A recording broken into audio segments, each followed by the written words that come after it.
All right, good evening, ladies, gentlemen, dogs, and cats. It's Christmas Eve for most of us. If you're a football fan, it's time for the first round of the NFL draft. On the first exciting days of the NFL season, we're discussing with amongst ourselves here in the panel, and then almost everybody else. This is a wide open first round of the NFL draft as we've seen in a long time. No one knows who's going first. The dominoes are going all different directions, which should make tonight pretty fun and interesting. We might have a couple guys popping in and out as we go along from our N95 Sports Network / Surge Sports team and family. But this evening, joining us would be to my right, one of the Sports with Mono and Mono brothers, Steven. Hello, Steven. Hi, Bob. Right below me is his brother. I'm not going to say who's older or not. That's up to them to decide and tell everybody. There's Jim. Hi, guys. My long time buddy, pal, DJ partner, Jersey Frank. What's up? But right now, I think Jim has you beat as far as jerseys on display. Well, I only have one. I mean, you want me to get them all? Yeah. Be there all night. Oh, now, finish the salad first, Frank. Yeah, Frank's having salad. He's the king of salads. Every time I don't see any jerseys behind Jim. He meant you, Steve. He meant you. Mine are actually hidden. I got Jordan behind me and Carmelo Anthony, who they say might be a Brooklyn Net next year, by the way. Oh, gee. That'll push them over the top. Yeah. All right. All I've been hearing since Sunday night is everybody sending me these memes about the Nets getting swept.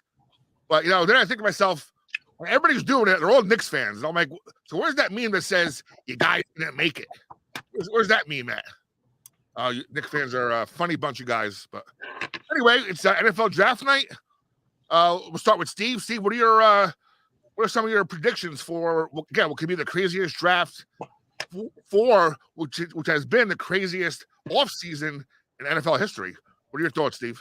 Well, my immediate first thought is I don't really remember off the top of my head, and the three of us and four of us are known for just reeling off sports facts.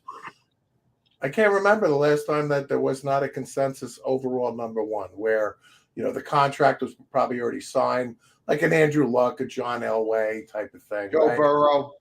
Right. So this is very unique. And, as the last 24 hours, all signs are indicating Trayvon Walker is probably going to be that number one. But this is going to be a good draft by where the Jets at 4 with Deebo Samuel trade rumors. And I think we always forget the trades that happen like that, right? So when you see all these mock drafts and stuff, right, we all do it. But in real time, look for a lot of action going on with trades, I think. So I think a lot of guys are going to be jockeying possibly for next year. True. Yep. True. So they're going to want to trade picks away. Because the quarterbacks next year are much better than the quarterbacks this year. Exactly. The first two especially. We have two comments already, both for the same guy. We got Get Me Some Sauce. Okay. And we got Sauce Gardner to the Jets at number 4. Hey, Rob, let me just give my 2 cents here. And Steve actually kind of stole my thunder, because when we look at a mock draft, we have, 32 teams and who they're going to pick. And we know that it's never going to pan out the same way, because especially like you mentioned, that this offseason has been unbelievable. There's still some trades that are going to be made, and it's going to throw off everybody's pick. But I think from the number one perspective, and Steve and I have talked about it on the show, 3 weeks ago, it was Aiden Hutchinson, was a foregone conclusion. Now it's Trayvon Walker and so forth. So we never know how it's going to pan out. But like I said, we're New York fans, so we're Jets got 2 picks in the first round. Giants have 2 picks, and we're going to see how it goes. But I think the Jets are going to go wide receiver, and I think the Giants are going to go offensive lineman with their first pick, but we're going to see how it pans out. Frank, what do you think? I don't think that's bad, but I don't know if the Jets should go for a wide receiver. They're I know not. they need one. They're You need to not. pick a quarterback. That's first and foremost. I mean, I've Yeah. seen plenty of teams over the years with not the best receivers, and you know what? I hate to bring them up. A lot of those Tom Brady teams, not the best receivers or even running backs in the world, but man, did they have a hell of a front line protecting him. Made sure he'd get the times he needs to get those passes off and do whatever he's got to do. And there's there's our guy Brad Michaels, who's the host of Dolphins Radio, the Dolphins Radio show here on 95 Sports Network. He has Evan Neal at 5. I mean, possible. I'm going to jump right in. Hey, Brad, I'm with you 100%. I think the Giants are going Evan Neal at 5. At 4, listen, the Jets are going to take, in my opinion, an offensive lineman, right? Sauce Gardner is there, which they could take, but I think this Deebo Samuel thing's going to happen with the Jets. I do. So I think the Jets are going to give up 10 and get Deebo. I do. So All right, I don't see that happening, but when we look at the first 2 picks, I think we know Jacksonville, they're going one of 2 ways, right? Walker or Hutchinson. But the second pick in the draft is Detroit, and I know it's kind of a quote-unquote quarterback light draft, but I think they need to go quarterback, and I don't know if this is going to happen or not, but, they could steal Sauce Gardner from the Jets at 4, but I got to think, if you want to rebuild this franchise in Detroit, you have to take a quarterback. Here's one thing, Jim. The coach has went on to say that he feels you don't need a stud quarterback to succeed. About a month ago. Yeah, but this is a coach that's 1-15 in his career as a head coach. So There's doesn't he also want to punch people to kneecaps or something like that? Yes, he does. right, he's the guy who breaks the kneecaps. Yeah. There you go, Frankie. You have a fan out there. I don't know. He's done like 2 shows. I have no idea who that is. So, Frank, what do you think at 4 for the Jets? I think they'd be silly not to get an offensive lineman. Yeah, a Conowo or Neal. Whether it's But Neal or Conowo. I think the Giants get Neal at 5. And back to Jim's point about Detroit at 2, I find this fascinating. If Trayvon Walker is the number 1 pick, are they going to be sentimental and take Aiden Hutchinson, the Michigan boy, at 2? There's a small percentage, and in my mind, if I'm Detroit, I'm drafting Malik Willis at number 2. I'm drafting him at number 2. That's just me. Whether that happens, I'm not saying it's going to. It could be Willis or Pickett, but they have to go quarterback. But I think Malik Willis has proven that he is the number 1 quarterback in this draft. Yep. Be honest with you, I don't know much about him. I mean, I've watched some of his highlights. Watched some. I've never watched him play in a game. This I can say. He's not Jamarcus Russell. Not too many people are. No. Except Ryan Leaf. I think the Giants. Except maybe Ryan Leaf. Yeah. And listen, the Giants are going offensive linemen. Whether it's Evan Neal or not, it could be Acuna or this guy Charles Cross. They like both of them.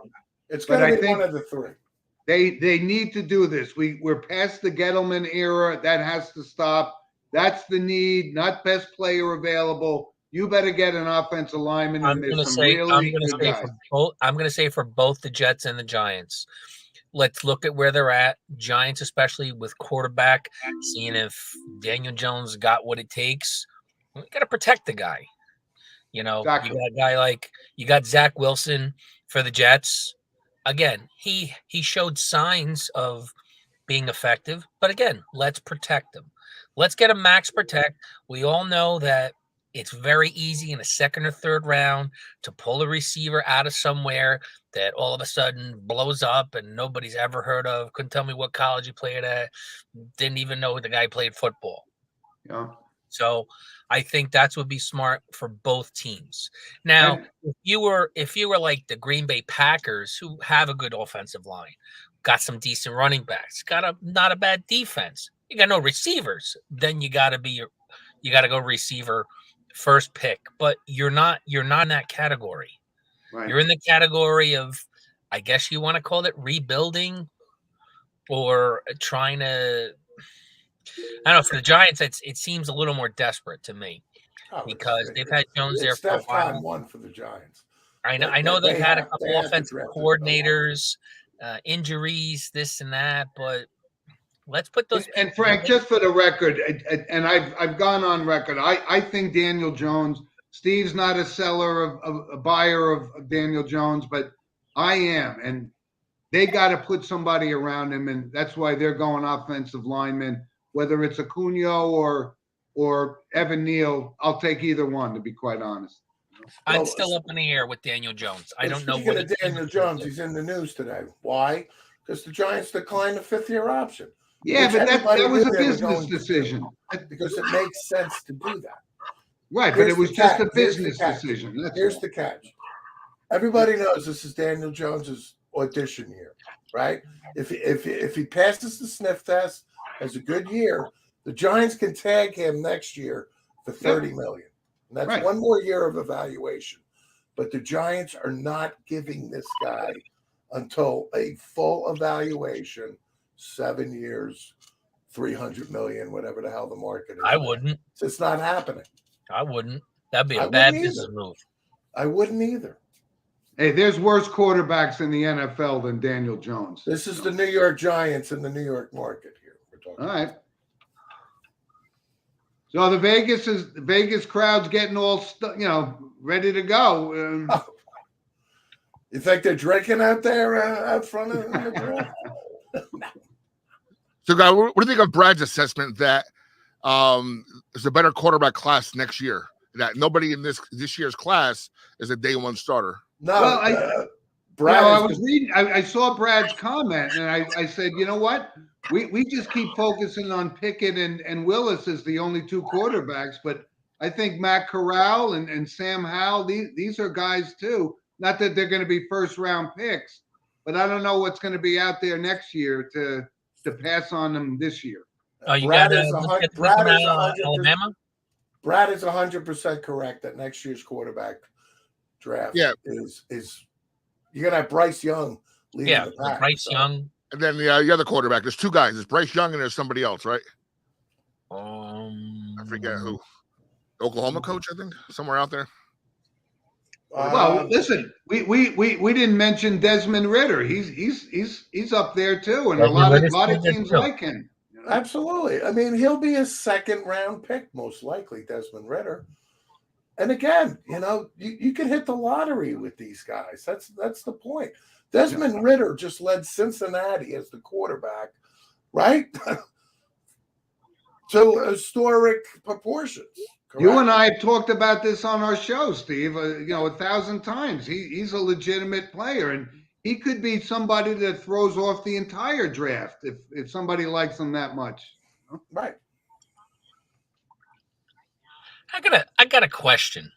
So I'm a little high on Kenny Pickett. I really like him.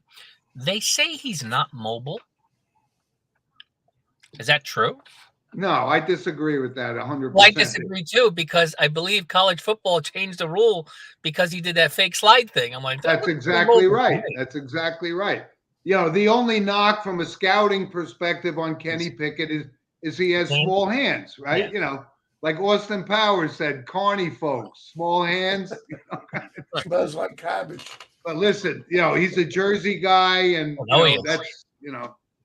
So I got a Kevin Bacon 6 degrees of separation with Kenny Pickett. Now, I don't know Kenny Pickett, but my boss, Jerry Vitale, with my day job, is dear friends with Kenny Pickett's father.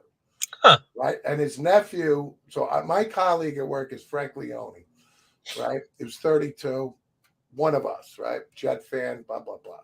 And Frank's brother, Tommy, who just graduated Rutgers, is dear friends with Kenny Pickett. So Tommy is at the Kenny Pickett draft party in New Jersey right now. Nice. So we're rooting for Kenny Pickett. No doubt. Definitely. Yeah. Very nice. What town is that in? What's that? What town is the party in? Yeah. Well, let's all get in our cars and go. I'm saying, where's he from? I'm saying, where's he from? I don't know what town Kenny Hold on. Pickett is He's from like Central South Jersey, Edison area, I think. No, I think He's from South Jersey somewhere. Okay. Hold on. I'll tell you exact. I remember I looked it up not too long ago. I'm like, I never even heard of the town. But the thing about Kenny Pickett is there's like 5 teams that he could land on. The Skins, the Saints, right? Yeah, he is from Oakhurst. Carolina. Oakhurst. Yeah, he's down the shore, Monmouth County. No, actually, Ocean County. Okay, so Frank and Tommy live in Tom's River, so that makes sense. Yeah. And Frank's going to be buying me breakfast tomorrow morning because I mentioned his name on the show. So why don't we put this out there? Let's talk about, who's going to be the first pick. Is it going to be Walker? Is it going to be Hutchinson? Frank, what do you think? I mean, I still don't understand why it wouldn't be Hutchinson. I mean, nothing against Walker. I know his team won a national championship, but they said Aiden Hutchinson, he was the every down player. Never took a playoff, consistent. Actually, I believe he owns a Michigan record now for sacks. He does. The guy was like a motor. I watched him. I didn't even realize who his father was. I didn't know that was his dad. That's his dad. Who? Steve Hutchinson, the old offensive lineman. Michigan legend, offensive lineman. You know what? But, Steve and I, we watch Michigan play all year, and we watch Georgia play all year. And I got to say, when they were talking about Hutchinson being the consensus number one, I go, I didn't see that week after week after week. But when we watched Georgia, Trayvon Walker was in with Nakobe Dean on every single tackle, and he made more of an impression on me than Hutchinson. And listen, his father, Steve Hutchinson, was a great player, great player. But I just didn't see him as the consensus number one. I will say this, Michigan, Ohio State this year, right? Jim and I have always been on the Ohio State bandwagon that Ryan Day is going to kick the shit out of Jim Harbaugh, which he has, and Urban Meyer prior to him, right? So we rode the Ohio State bandwagon, right? But Aiden Hutchinson in that Ohio State-Michigan game is why he's considered the number one pick. Dominated the game. Just dominated the game. So, Frank, Mike Garvey says the Jets will trade their picks within 3 years. You know what? The Jets seem to do everything wrong, but the Giants have been doing everything wrong, and hopefully this year will be different. That's all. What? And I've made this comment. Oh my God, they got Ice Cube. Ice Cube's coming up. Look at this. He was there in the front row? Yeah. He's Ice Cube. Really? The Cube? Yeah. There's Mark. I have a pretty funny Marcus Allen story in Vegas, but that's for another time. Ice Cube's short, huh? No, he's not that short. I mean, he's like 5'8", 5'9". He's regular height. Oh, the Cube? Yeah. I have no idea. Jim's a big I Cube wouldn't have picked him out of a lineup. Jim's a big Cube guy. I know that. Not really. But you know what? Brad just made another astute comment, right? Tom Brady, 5th round, pick 199, right? This is all speculation, right? It's just all speculation. That the best of his draft picture is one of the funniest things I've ever seen. It looks like he's gonna fall over when he's running. Well, no, the one where he's shirtless is like no muscle definition whatsoever. What? Who? Mac Jones? No, Tom Brady. Oh, Brady. Oh yeah, but even when you saw Mac Jones, what they call him? He had a nickname or something. There was a picture of Mac Jones with his shirt off, which was not flattering. Smoking a cigar after the national championship game. Yeah. Yeah, I told you. Yeah, Ice Cube is 5'8". That makes sense because it is the Las Vegas Raiders, right? Okay, all right, I get it Oh, now. he's a Raiders fan. Yeah. I'm late to the party. Oh well, He is a Raiders listen, fan. if you're in show business, now is the right time to be a Las Vegas fan, no matter who's playing there. Wow. It gets you on TV. You got He was a baseball coming Raiders next. fan a long time ago. On the flip side, Brad, to your comment about Tom Brady being the greatest ever and the 199th pick, the flip side is Henry Ruggs right now is sitting in a jail cell 2 years after being drafted by the Las Vegas Raiders, where the draft is being held, right? And he was a pretty high draft pick, right? So there's two sides to the coin here of caveat emptor, buyer beware, right? But you cannot predict a Henry Ruggs driving a car 190 miles an hour and killing an innocent woman. Yeah, drunk as a skunk. Right, And- just like you can't compare. Ryan Leaf was the number, a bust, right? To Tony Mandarich. That's exactly right. And We're again, speculating, look at Tom Brady's situation. Look how he actually got the role. He didn't beat out anybody. Somebody got hurt. So as fate would have it, he came in, and I believe his first game he was almost horrible. Mo Lewis killed Right, Mo Drew Lewis, Bledsoe. Bledsoe. What would he Right. blow up his spleen or something? He They did. crushed him on the sideline. Yeah. Yeah. Let me tell you from experience, living in Las Vegas, it's even worse than New York City, where on a drop of a dime, any time of day or night, there's something going on. You're that close to LA, and everybody flies there anyway to gamble. So, a party could pop up or an event like that. So, yeah, I'm not defending Henry Ruggs whatsoever, but Vegas is not. It's a tough place to live if you have, demons, or if you have. Yeah, but we could go down this line with a million players. But Oh, that's right. the point. Vegas. Jeremy Tunzel. They caught him doing bong hits on draft Jeremy night. Tunzel. But that's the point. There's 32 teams, right? There used to be 15 rounds, 12 rounds, back in the day or whatever. We'll get back to Scott in a second. But Now there's 7, right? So 7 times 32 is hundreds of players being drafted. You could do all the background checks you want. But Sure. Again, just it's a roll of the dice. To Brad's comment, yeah, even though he's a football player, doesn't mean he can deal with other things. Yeah. Absolutely. Again, I don't know this. I wasn't there. I don't know how I would feel if that happened to me. I would hope I react a little different, maybe try to save the person. And again, the Brad's comment about Henry Ruggs, I was so disappointed as well of the after fact of this tragedy. Yeah. And his behavior towards him. When you have the world at your feet and you make those kind of judgments that are just completely out of character or just wrong, it impacts everything. And Right. as To a Brad's 32 point, draft picks Henry tonight, Ruggs was all about me. Yeah. Well, like if you read what he's saying, this woman literally burned to death, which is the most horrific thing you could possibly imagine. And Yeah. her dog. Yeah. Oh, by the way, just so you guys know, Brad is in Vegas. So Oh, Brad, good. I noticed the crowds there. It must be pretty sick right now in Vegas. I bet. So we got to get close to the pick now, no? I don't know what they're waiting for, right? I mean, They got 5 minutes on the clock left. Okay. I'm going Walker here. Well, they're showing. Well, they were showing both. They were showing Walker and they were showing Hutchinson in highlights from championship games and national championship games. It sounds like it's between. Trayvon Walker sounds like that. There's been a bunch of those guys. Like, what was that guy, Mike Maluma? Like those workout hounds in the draft who Mike Maluma. all the weight. Mamula. Mike out of Maluma. Boston College. A couple And of those guys. the Eagles drafted him and took a Yep. flyer Big dude. first round.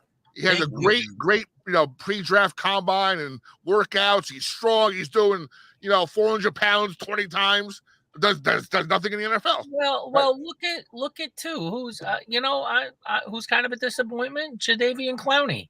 How many teams has he been with? You know what? He's a disappointment on certain aspects, but you know what? Lately, he's not getting the sacks everybody expected of him, but he is playing pretty solidly on the ends for the teams he's playing. Yeah, I think the last few years he's actually played much better than he did when he first came into the league, because he was the consensus number one, Frank. And you're right, high expectations, but for a couple of years, nobody heard of him. For a guy who refused to play a bunch of college games, you'd think he'd come in and he would be left out. I'm going to split the baby on this. I don't think Jadavian Clowney is the biggest bust, but I kind of lean more towards Frank, that the expectation level of Jadavian Clowney.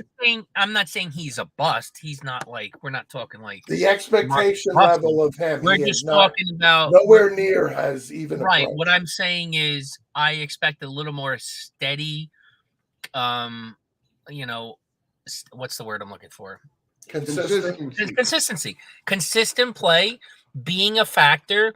Again, why a lot of these teams bouncing him around? What's he doing? 4 teams, 5 teams? I don't even know. I can't keep. Is it attitude? Is it his play? Is it a combination of both? Yeah. Is it he doesn't care? He's just trying to I have no idea. You're right. Pick is in. I have no idea. The pick is in. Let's see. As Brad says, yeah, you're right. When you live in Vegas, kind of avoid the strip most of the time anyway, especially this weekend. So I'm going to throw a name out there because it's Hutchinson and Trayvon Walker. The biggest bust for me is Vernon Goldston at that position by the Jets. Right. Very true. You talk about zero production. Guys, we should have been there this year. We should be in Vegas right now. We should be. Next year. Was it next year Detroit or something? Was it a cold? Oh, that's right. Yeah, no. I think Detroit. it's in Detroit in 2 years. Good luck with that. There. Where is it in 2024? You drive to Detroit. You can What's the keep pick? Detroit. Let's see what we got. Well, someone who's anonymous agrees we should be there too. So I don't know who that. I'm gathering it's one of our broadcasters. Here we go.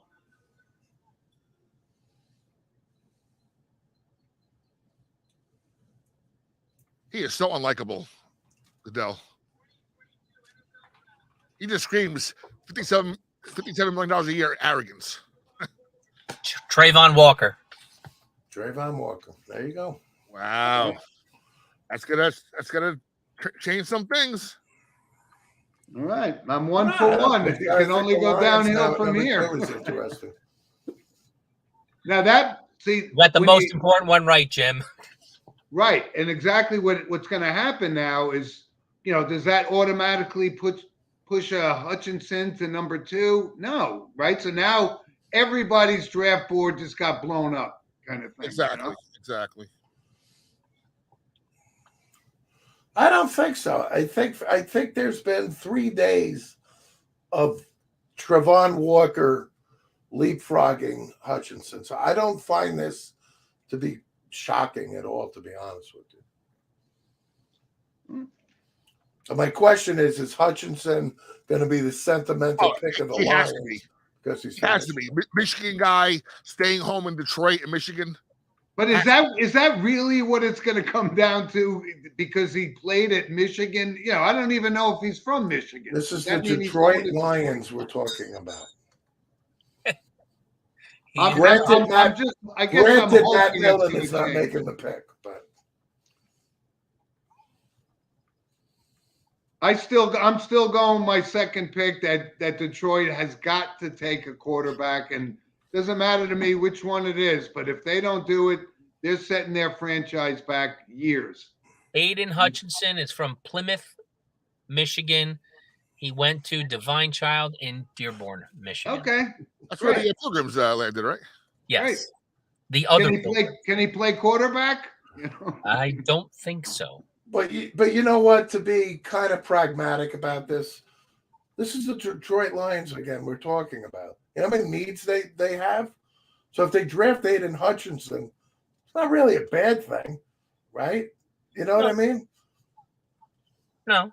And if the quarterback's next year, because they got Goff, they're going to pay Goff $1 million, ridiculous money for at least this year. You know But what? I drafted don't think that's a bad idea. Let Goff just play. If they land a Bryce Young next year, right, and they get Hutchinson this year, just throwing that out there as a scenario. That's not a bad thing.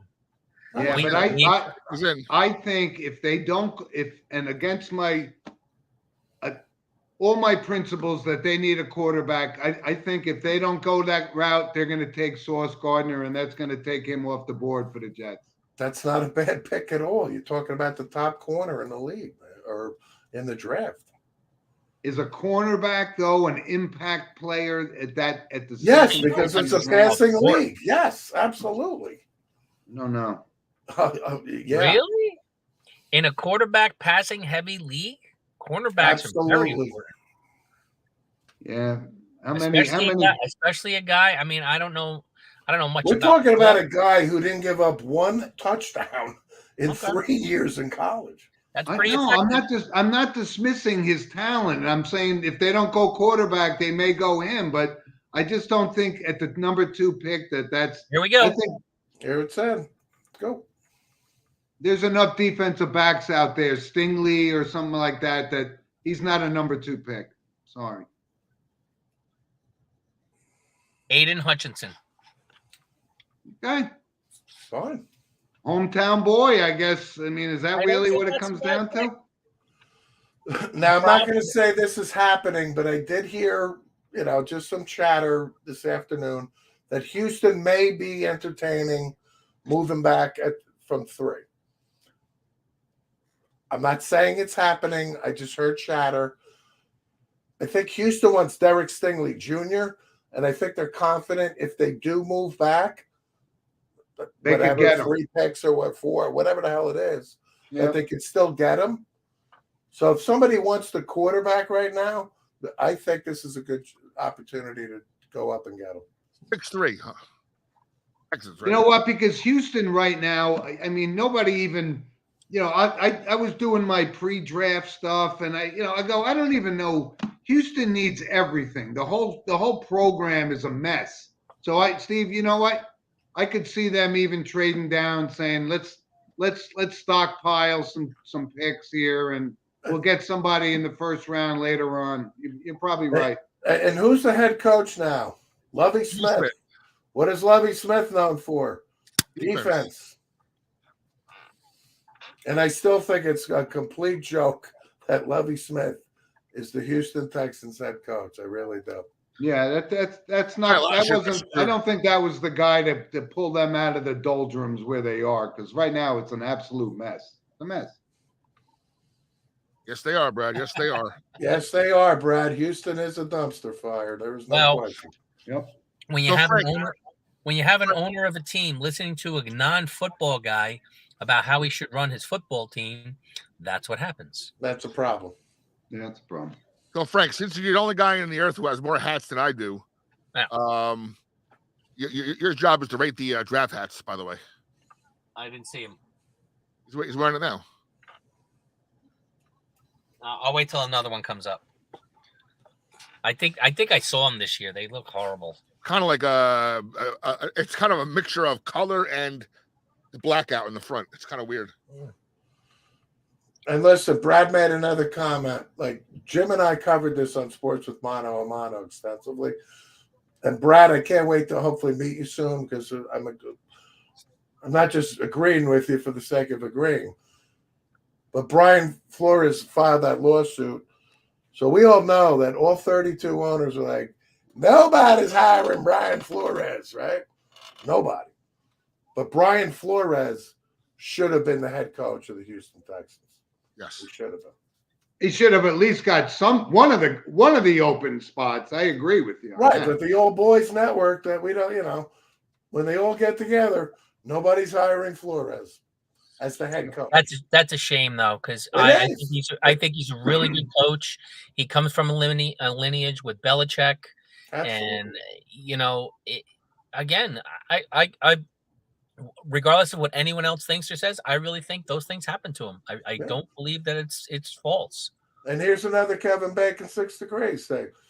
Augie Hoffman, the former head coach of St. Joseph Regional, Montvale, one of the powerhouses, high schools in the nation. Jim and I are graduates of, football alums. We know Augie. We love Augie. Augie played at BC, and who was his roommate? Brian Flores. Yep. Really? Yep. Ryan Flores went to BC. Yep. Yeah. And Augie's on the staff at Rutgers now, and another friend of the show, Nunzio Campanelli, the I know former Nunzio Bergen Catholic head coach, is at Rutgers, and Nuns lives in Oakland, where I live, and Nuns is one of the just one of the He greatest coaches where? Nunzio's where? people and football guys I've ever met. He used to be, wasn't he? Was at Bergen Catholic, He right? was at Bergen Right. for a lot of years. His brother Vito now is the head coach at Bergen. Then the other brothers in Seton Hall Prep, right? His brother Nick, the youngest, is the head coach at DePaul. DePaul, And okay. Anthony Campanelli has been an NFL head coach, or not a head coach, but all over the place. I think Anthony is with the Dolphins now, but he's been at every stop along the way. But the legacy of the Campanellis, I think even the father was a head coach when Steve and I played. Yes. Back in the Mike day. Campanelli is the Fairlawn, right? patriarch of the family. If I'm Fairlawn. They're Fairlawn guys. Yeah. JJ's Pub is where they hang out. AJ's sub. Little corner joint, right? Tiny. Pick is in. Here we go. Again, Houston can go anywhere here. They got, they need everything except. Kyle Hamilton's my guess. Oh, I want him so bad for the Giants. Defensive back Sauce Gardner here. Good Could man. be. They got to think of all the, like you said, receivers they got to defend in the AFC. Derek Stingley is my pick, actually. Ahead of Sauce? Yeah.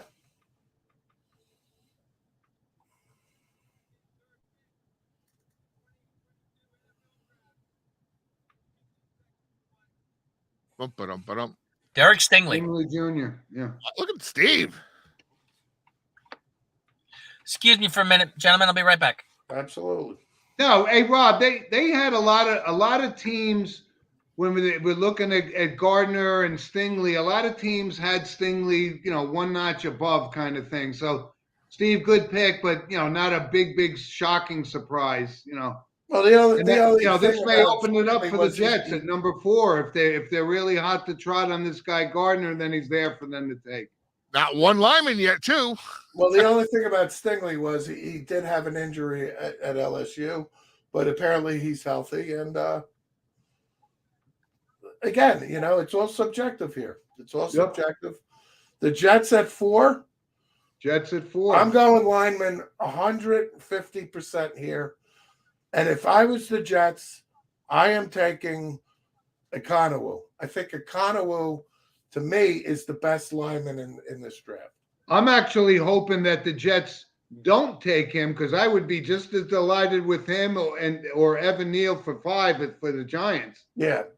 I'm But going Econowu here and Evan Neal with the Giants next. Well, I guess the question is regarding the Jets is apparently they're a little soft on this guy Mekhi Becton. Like, they got a hole to fill. They know that he's not a player for the long term. That's exactly why they're going to go. Is They Stingley need a legacy? insurance here. Is he a Mekhi legacy?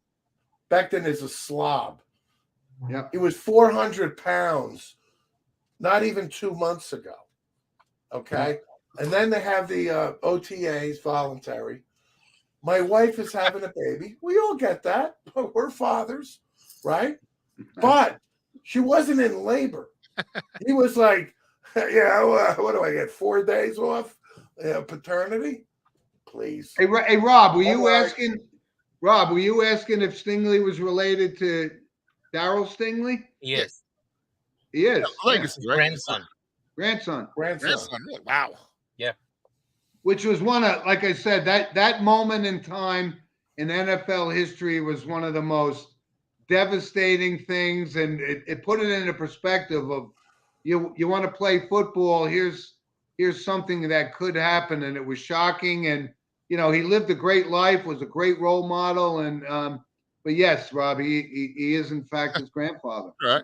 I got to tell you, Jim and I are old enough, and I can't remember if Jim and I were watching the game at the same time. but I remember watching that game live. The Raiders, Patriots, right? Yep. The Jack Tatum hit on Darryl Stingley, right? We've all played football, right? Et cetera, et cetera. You've seen it, these vicious hits, especially back then, right? When it was all, the wild, wild west. But Darryl Stingley was down. And for that first 20 seconds, 30 seconds, a minute, you're like, all right, he's going to get up. Like, 98% of them do. The longer he stayed down there, you could just sense the seriousness of what was going on. That's why the name sounds familiar. He was one of those original guys who were. And then watching him, I don't know, 20 minutes later, finally That's the famous hit Jack Tatum did. That's what, and it wasn't, you know what? It wasn't even, back then, I can't even say it was a dirty hit. It was just, that's how they played the game back then. And now the rules have changed to kind of minimize the Darryl Stingley effect or the results of it. But, it really was, it was shocking. It was stunning. And, it's never gone away from the memory of NFL fans going way, way back. No Absolutely. And just to finish that, again, we're kind of spoiled with social media and our ability to know, what's going on in 2 seconds, right? But back then, Darryl Stingley got taken to the hospital in Oakland. It was a road game. I remember that. And you didn't hear until like Wednesday of the week. Darryl Stingley's paralyzed from the neck down. Yeah. And you're like, whoa, wow. And it was Jack Tatum that hit him. And Jack Tatum's reputation, of course, is they call me Assassin, which is the name of his book. Yeah.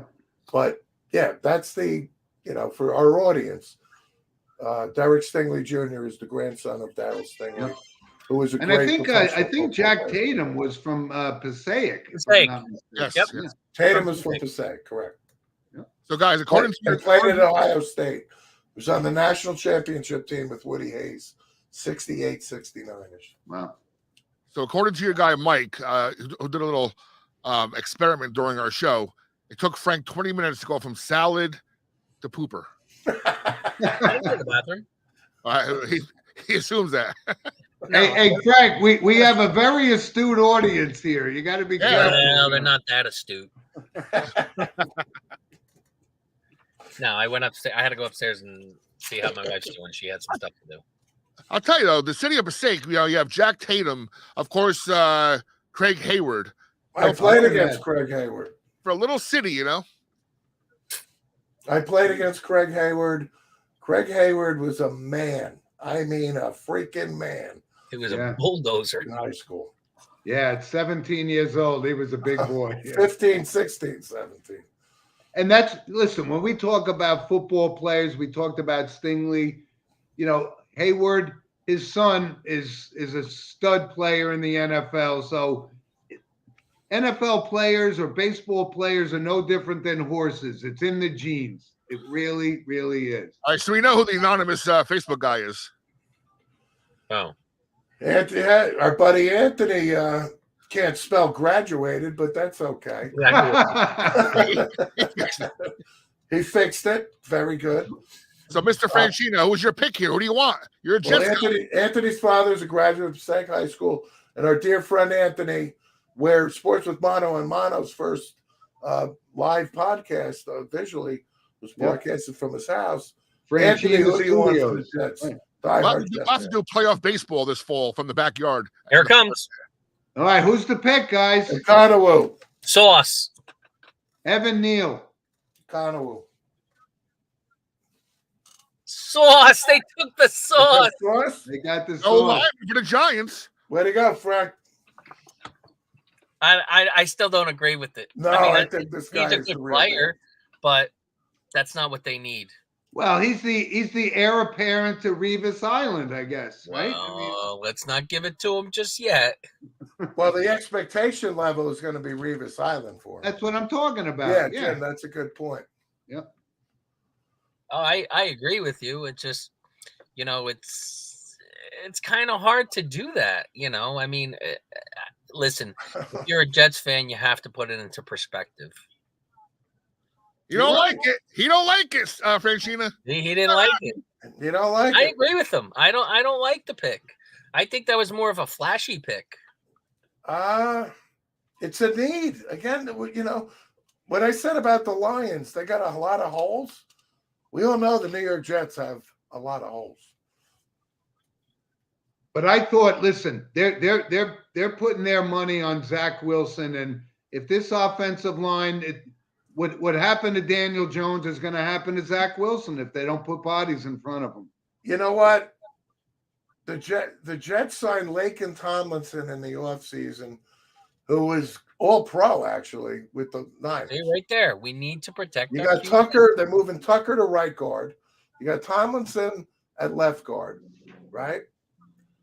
I'm sure Joe Douglas is confident he's going to find a good lineman in the second, third, fourth rounds.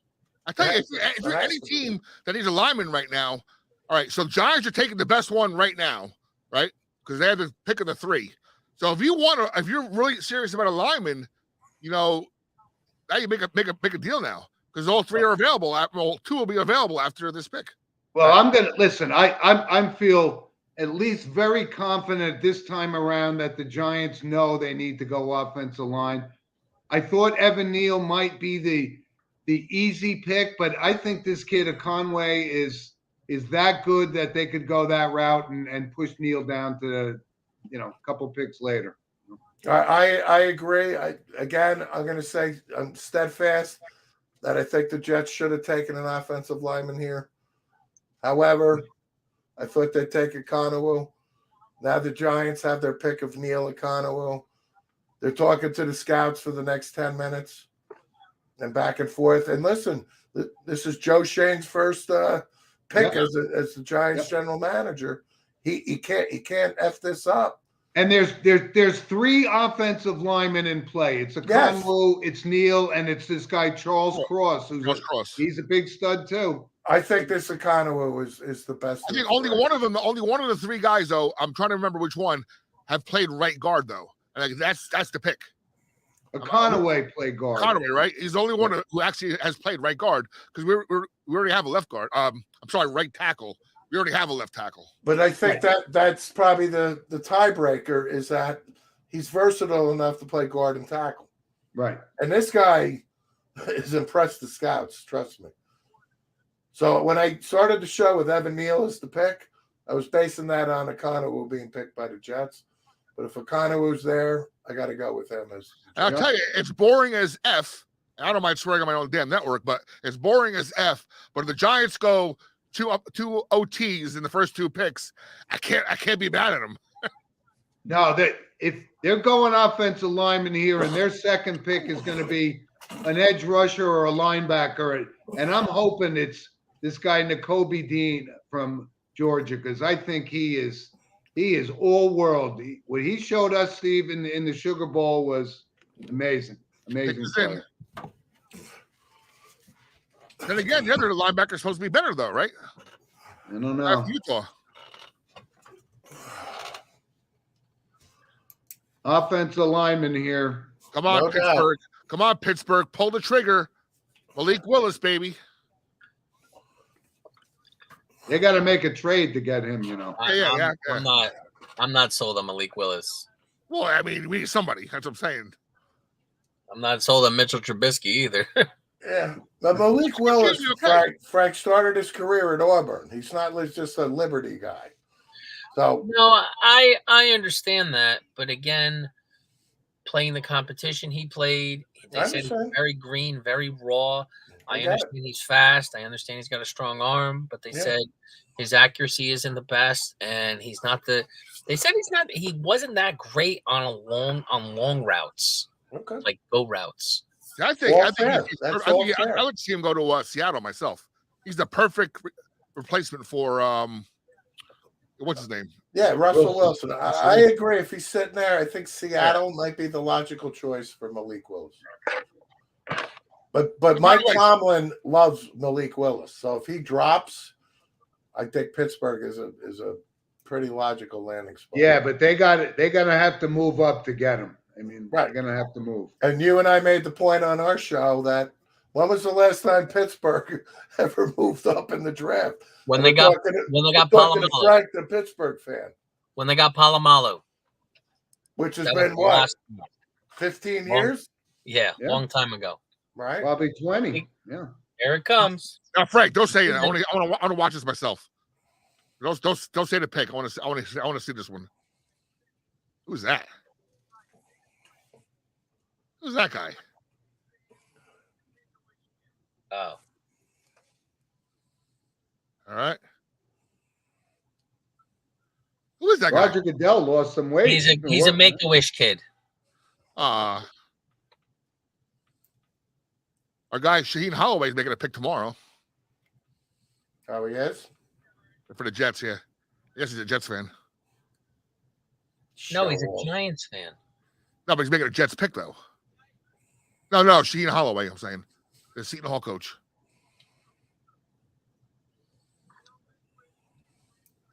Look at that sun. Look at that. Is it hot yet? No, it's not hot yet in Vegas. This is like perfect weather right now.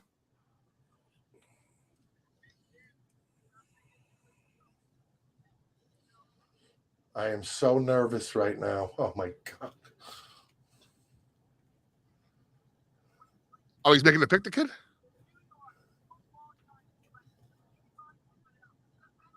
Oh, my God. No. Who'd they get? No. Oh, no. You find out, Rob. You didn't want me to say anything. Thibodeau. I'm stunned. As a Giant fan, this is Dave Gettleman making the pick again. And Flabbergasted. I am blown away. Blown away. All right, my first reaction to this is I'm blown away. Wink Martindale is the new defensive coordinator. I don't We care. got from Baltimore. I don't And care. this is my opinion 3 seconds after what just happened. Thibodeau has been rated, right? But even like before the college football season. Oh my this God. guy can't miss no more. Blah, blah, blah. Thibodeau or Wink Martindale had to get into Shane's ear and Dayball's ear and Mara and go, I love this guy. I want him. I want him. That's the only logical explanation I can come up with. Unacceptable. That's it. Unacceptable. That's Wow. it. Brad's surprised. I'm surprised. I'm shocked. I'm surprised too, but the guy shocked. is rated No one likes it. as a stud. I knew they liked him, but they got the 7th pick after the 5th pick, and they could have filled that hole just as easily without bypassing the immediate need. Not this best player available. They needed the offensive lineman. Tim, hold on a second, though. Like we mentioned, they like all 3 linemen, and you're still guaranteed to get one at 7. Right. Because Gardner's gone. For the Giants and Jets were both Gardner guys, right? So the Jets got Gardner. Giants now get the offensive line because 3 are still sitting there. Wow. Oh, That was a risky chance to take, though, I think. No, I don't think so. Now, again, like 3 minutes after the pick, because there's 3 stud linemen there at 7. Right? They're going to get one of the 3. Yep. Wow. Guaranteed. You could have done it in reverse, though. It was the wrong. As Brad said, he is. He's rated as the best edge guy in the draft. So I am not stunned by this, not in the least at all. Well, And the reason is because Gardner's off the board. Now, is he a problem guy, though? Is he going to be a problem guy? a lot you know what? they have been questioning his character, so to speak. But Yeah, you don't want a back-to-back Kadarius Toney Thibodeau type of locker. Exactly. That's how I was thinking the same thing. Right. you're right. You're right, Steve. All right, first quarterback of the first round could go right here for Carolina. What we got? Yeah, they could. You're right. It's going to be Willis or Kenny Pickett. Well, I mean, we keep talking like those are the only 2 quarterbacks, but I think Matt Corral is a quarterback that could surprise and end up in the first round as well. And again, Brad making a comment. Again, yes, you could get an offensive lineman second, third, fourth round, but not an Econo, not an Evan Neal. They could drop back and they can actually trade the pick number 7 and get the I forgot his name off the top of my head, the stud center, Lindenbaum. Lindenbaum, who I want on the Dallas Cowboys. However, I'm locked in that the Dallas Cowboys are drafting Zion Johnson out of Boston College. Yeah. Don't forget, you guys got. I mean, again, we hate the Cowboys, yada yada, vice versa. Yeah, you can hate them all you want. Look at Roger. You guys were initially laughed at when you signed the center. Remember, you drafted the center real early, about 5 Travis years ago? Frederick when we moved up together. But then look what happened. He was the best center in football. Oh, absolutely. It changed your whole game. Absolutely. Oh, this Tyler Lindenbaum is a real deal center. I mean, if he's around and the Cowboys are still, that's not out of the realm at all. Listen, I've always wanted Linderbaum, but the more I studied Zion Johnson. Zion Johnson can play center and he can play guard. He's a Boston College kid. I got to go versatile. BC? Zion Johnson's out of Boston College, and he was first team All-American. Linderbaum was first team All-American center at Iowa. Yep. According to our viewer, CBS Sportsline gave their first A grade with the Giants pick. Yeah. Okay. I'm going to give it a B. I'm not saying he's not a good player, but I just don't think that was. If you had your eye on Neal and Okunwa, and if they're gone, I don't know. I think they're not gone. Again, I'll harp on this until they pick at 7. My guy, Mike. Right, be quiet. What are your thoughts on this? Well, this is what I'm thinking, and the more I think about it, maybe the Giants knew that the teams following their first pick was going to need an offensive lineman, regardless if they were available or not. Right. So possibly they could have called around, like we know they do. Of course. And I'm thinking whatever picks, like Carolina, maybe they were just, I know a lot of these teams, they will throw out like a bogus trade or what are your needs, stuff like that, and just to find out where they might be headed. So I'm thinking maybe that's what happened. That's why they took him, because if you think about it, the pick's not a bad pick. It's a great pick. Now, if you're looking at it from a need standpoint, it's not the best need that the Giants needed at the time. But if you take it as the pick is probably smart because there's those 3 offensive linemen left. And that's probably that's what their game was all the time. It's kind of like that. They're doing like a balance picks. They want an offensive guy that's going to dominate as well as a defensive guy who's going to dominate. Yeah, but there's some edge rushers out there. And no, I'm not saying they're not. But we got, we obviously have a Denver Broncos fan, Kurt. And Kurt, listen. Nobody's a bigger fan of Russell Wilson than Steve and I don't know how Frank feels, but I think it was a great move for them, but I still don't think that puts the Broncos over the top. They have other needs. They're a pretty dangerous offensive team. I'm still questioning of their running game. I know they re-signed Melvin Gordon for another year. Who is the second-year guy now? I forgot his name. Williams. Yeah, but they're talking about bringing Philip Lindsay back as well. Really? Yeah. Now, you cannot win in this league without an elite quarterback, and Russell Wilson is an elite quarterback.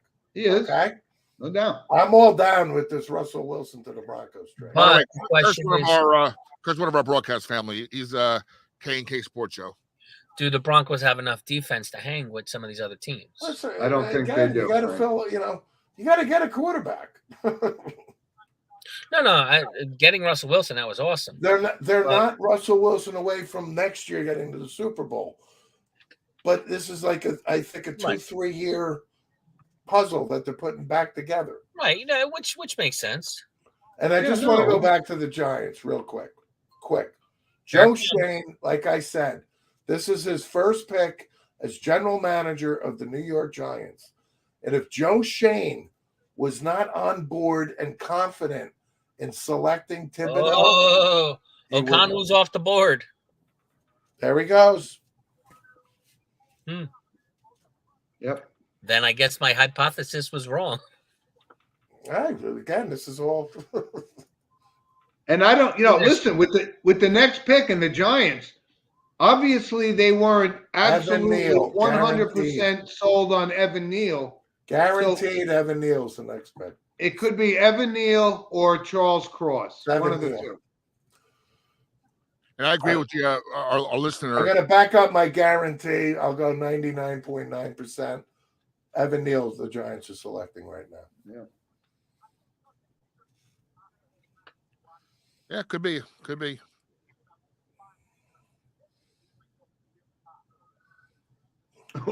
Listen, all I can say is it better be an offensive lineman this time because they're not getting another bite out of the apple. I'm not. This is like one of the few picks where I'm like supremely confident this is Evan Neal.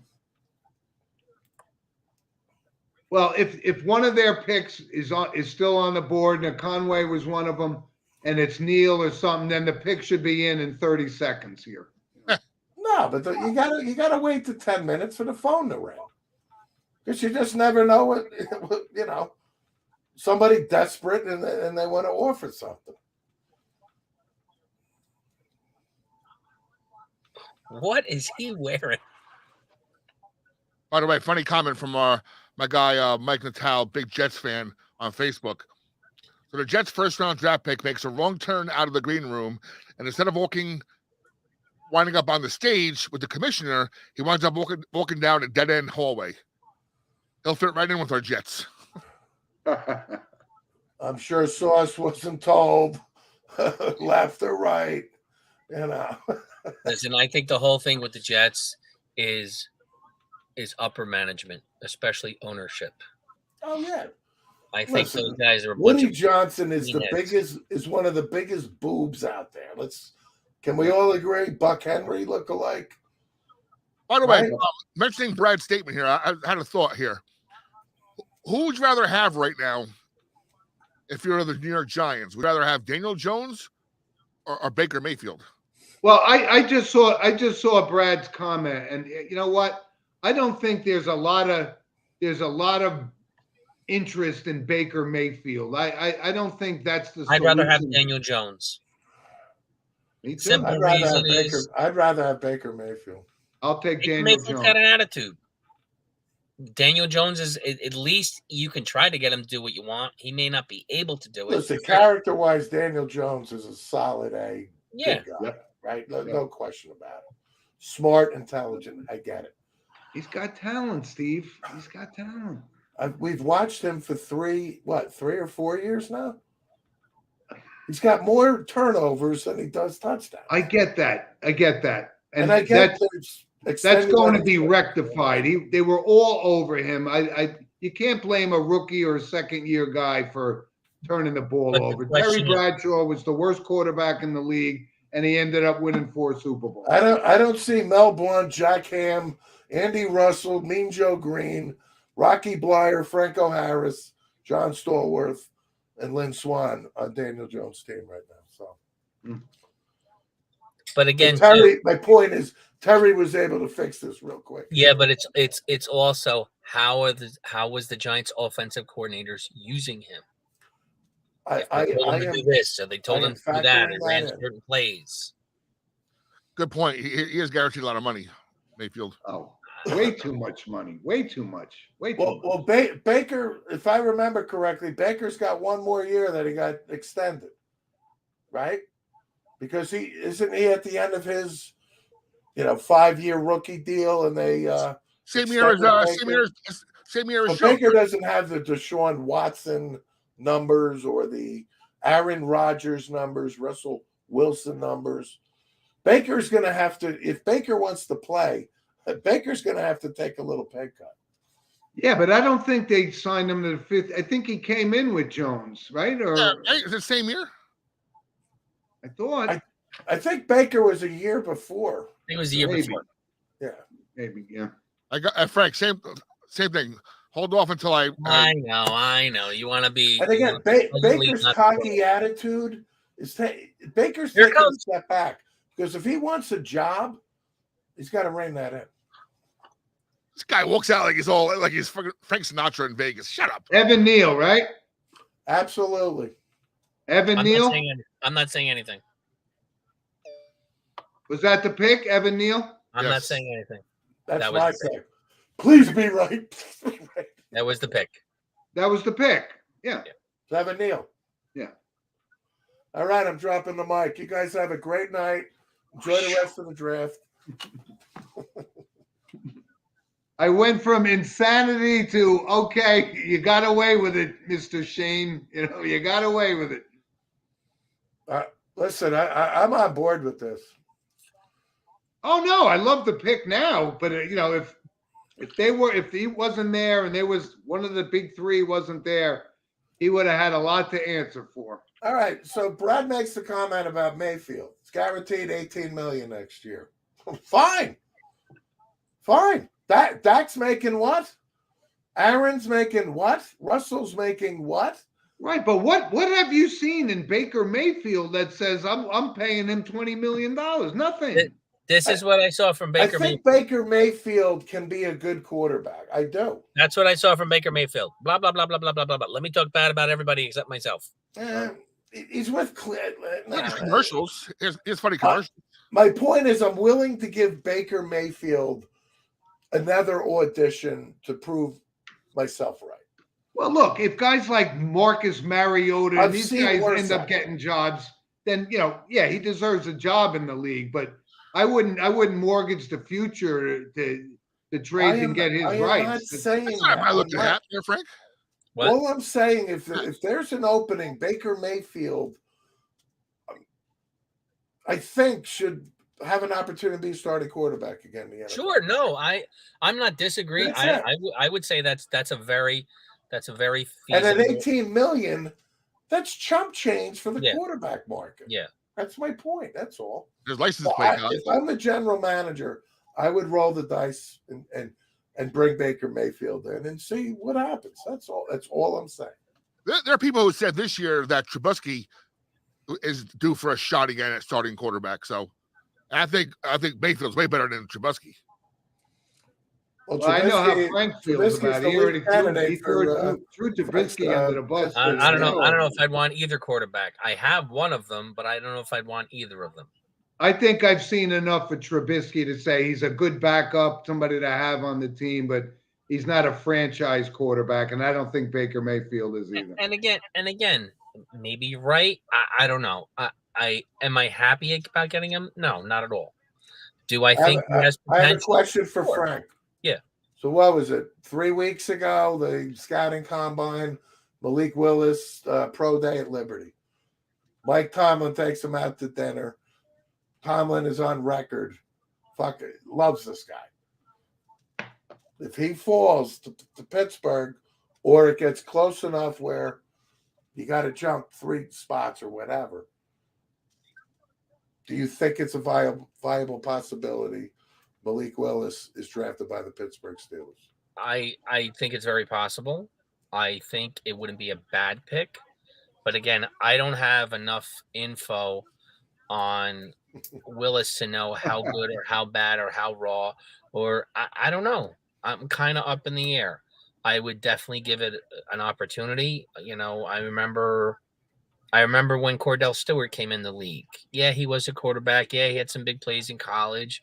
Right. But all of a sudden, the Steelers are using him as this. He's slash. He's receiving, punting, returning. He's all over the place. I'm like, all right, I guess I'm not going to use quarterback. I think the quarterback at the time was like Mike Tomczak or something like that. Yeah. So, but then Cordell, he turned into, at least for, I don't know, what would you say, 4 or 5 years, a legit starter, a guy who made it different. Right. But that wasn't a Mike Tomlin. No, I understand it wasn't a Mike Tomlin thing. I'm just giving an example of Malik Willis could be in the league and wasn't used immediately that way. Oh no, absolutely. He's that kind of a quarterback, that kind of mold, the Cordell Stewart type thing. That's a good analogy. I just don't know, and I haven't seen enough of Mike Tomlin to say, he won a Super Bowl with Ben Roethlisberger, which is the anti-Malik Willis type of quarterback, right? So I don't know where. I wouldn't say that. I mean, back in the day, Ben was a pretty mobile guy. He extended the plays. I mean, is he as fast as Willis? Probably not. But he was definitely there was, I think, Ray Lewis. I heard him comment, either it was this year or last year. Ben Roethlisberger was one of the toughest guys to tackle. Period. Oh yeah. Oh, no question. Not only was he wasn't. big, He wasn't in the. He wasn't in the Donovan McNabb, Randall Cunningham type. No. Ben was never mobile. Can we all agree? No, I but don't. He was tough to bring down. He could extend the play. Right, but he was so I'm not big. saying Could be a quarterback here. Drake London to the Falcons. All right. Okay. Receiver. Wow, the first wide receiver too, huh? Yep. That's a surprise. Well, listen, the comparison to Drake London is to Mike Evans. That's right, but you got Jamison Williams there. You got Garrett Wilson. That's a surprise to me. Don't forget Chris Olave. Yep. I'm not surprised. I think Drake London is Mike Evans Jr. So does that mean they're going to keep Matt Ryan? No, wait. No, never mind. He's gone. Matt Ryan left already. Who's He's throwing gone. the ball? Mariota. Marcus Mariota. Yeah. So we know Atlanta's in the quarterback market next year. Exactly. Yep. Maybe Baker Mayfield could wind up in Atlanta. Who knows? Their quarterback position potentially here. Seahawks.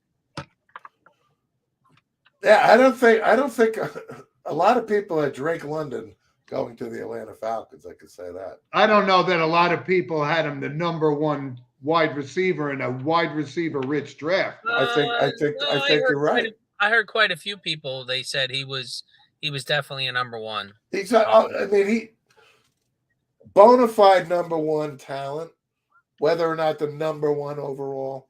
Right. I think that was the question you're kind of asking. Right. But it's done. He's an Atlanta Falcon. And and again, just getting back to if Pittsburgh picks Willis, I hope he turned out to be more than what he is. But again, I just don't know enough. Yeah. So would I be excited? I would be kind of like, I really don't know. I don't know. I got to give it an opportunity to develop. Well, listen, that would have been a good space for the Falcons, right? They're past the Ryan era. The quarterback thing would have been good, but Mariota is obviously not the answer.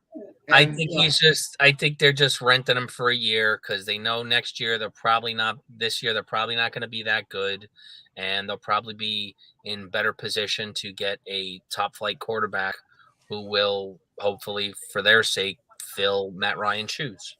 Yeah, Mariota's just like a step over. I hate to say that. Yeah. He was a great player in college. I know he got to a national championship. He was decent in the NFL.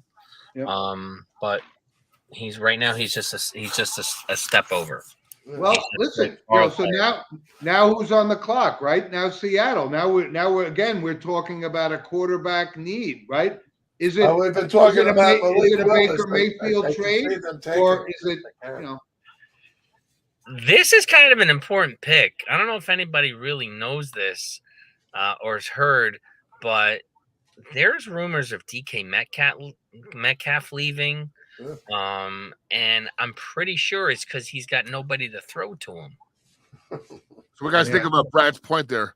When's the last time a quarterback was Geno Smith? What are you kidding? He's got Geno Smith. What? Geno's Pizza? What? Wow, that's a good question. When was the last time a quarterback was not taken in the first 5 picks? And we're not gonna. I'm not gonna look that up. I saw that comment, Brad, about 2 minutes ago. I've been scanning, and I'm struggling here. Well, listen, with the Seahawks on the board here, top 5. The question is Pete Carroll there for the long term? Who took? Listen, we both, Steve, we watched Russell Wilson in college. We thought he was excellent, but we didn't see him having this kind of career that he's had, winning a Super Bowl. I sure didn't. So he's got that hole to fill, and whether they fill it with Baker Mayfield, maybe this is a Malik Willis type of thing. That's kind of a very, Russell Wilson was a mobile quarterback, or did they go the traditional guy like a Kenny Pickett or a Matt Corral here? I think quarterback may be in play. Yeah, because you think about it, Pete Carroll's what? He's in his 70s, right? He's the oldest coach in the league. So Yes. he's a win now coach. So if they're not getting Baker Mayfield, why would he even stay for a rebuild? I need a bathroom break. I'll be right back. All righty. Well, listen, I mean, I think Seattle has the draft capital. They got a ton from the Russell Wilson deal, right? But I think the question here is this may be a quarterback thing unless they, if they've decided that, Mayfield is too much maintenance, then I could see a Malik Willis or a Kenny Pickett here. I'm surprised. Rob, you're absolutely right. I mean, Pete Carroll's 70 plus years old. I don't know. He's kind of running out of, fan base in Seattle. So I don't know if that's long term. That could impact the pick here. Well, I mean, like I said, I heard rumors of DK Metcalf wanting out because there's no quarterback. I don't know about their other wide receiver. I mean, again, this may be a pick where if they don't make the right pick, like a quarterback, maybe they're going to lose other guys because of not making that pick. Well, who is the guy there? They got rid of Wilson. Oh, Drew Lock? Is that? And Geno Smith. Jim Zorn? Geno Smith. Who is it? Oh, Drew Lock. Yeah, okay. Or Geno Smith. Yeah. Or Geno Smith. Yeah, Drew Lock or Geno Smith. That sounds like two quarterbacks that maybe I'll use in Madden. Quarterbacks that should be in the USFL this weekend. That's right. Yeah. Or the lingerie bowl next year. The lingerie bowl. All right. So far, a lot of surprises. Not going as planned as what we expected. I think the Giants, they did good so far. They had. I agree. I think they dodged the bullet and they did the. But again, I think they had the bullet managed. I think they knew what was happening. Again, just from how it kind of worked out. Yeah. All right. They needed to. I think they for the fans and for the team and it was previously said that Wink Martindale. There were a lot of things to fulfill there. The picking the guy from Oregon is not a bad deal, but if they didn't get an offensive lineman out of those first couple of picks, then it would have been a failure. I agree. So, Steve, Brad answered his own question. 2013, huh? What bums in the 2013 draft were drafted that year? Wasn't that the year of all the bum quarterbacks? Wasn't that 1 year where every quarterback stunk? Like the I can't even think of top. Hold on. Oh, it might have been like Tannehill or something back then. No, it was that year with all the weird quarterbacks. EJ. Oh, this Trevor Simeon or some shit like that. EJ Manuel, say no more, Brad. Here's the pick.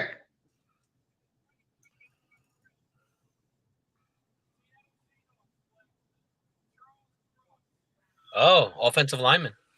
Cross? Yeah. Right. Yeah. Well, listen, he's one of the 3 offensive linemen we said were going to be first-round draft picks, and, he sure was.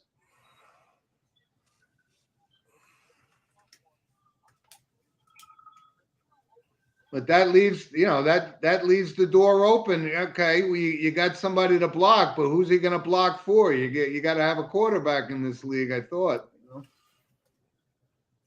I just told you they got Geno Smith on the roster. Yeah. You're right. Now here's the pick with the Jets, and it's either Jamison Williams or Garrett Wilson.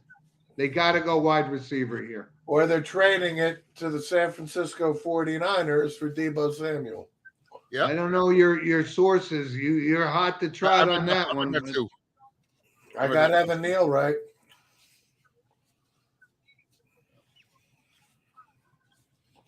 I got Derek Stingley right.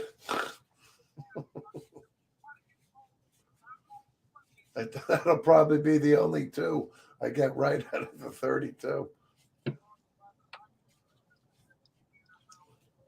If this trade is going to happen, it's happening right now. It has to happen right now. Right. Yeah. And you know what? If it does happen, I'm going on record.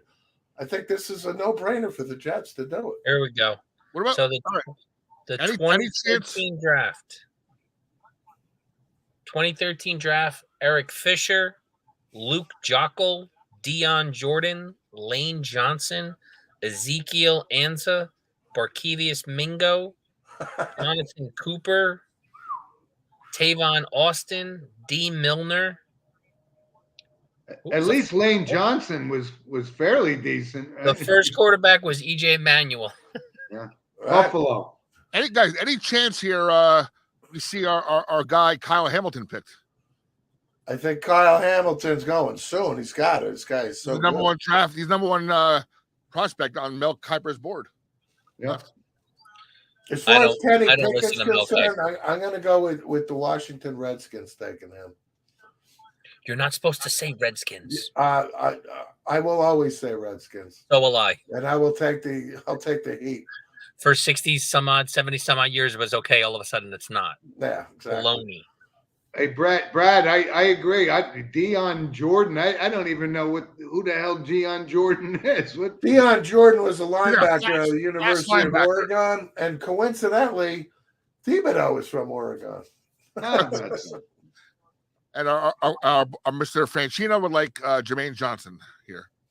That's not a bad pick, Anthony. Exactly. Yeah. It's not. I'm going. I think that would be a good pick for the Jets. It's definitely a need, but without emptying the vault to get Deebo Samuel when you can get a Garrett Wilson, I think that's the pick. Got to be.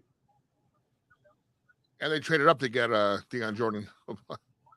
Listen, if the Samuel trade doesn't happen, I can say Garrett Wilson as the Jets. It says pick is in, so there's no trade. All They're right, all clapping at each other in the it's Garrett Wilson. That's my pick. Don't they have enough Wilsons on the team? Yeah, they do. Or Jermaine Johnson makes sense too. It's one of the two. Yeah, One I of the agree.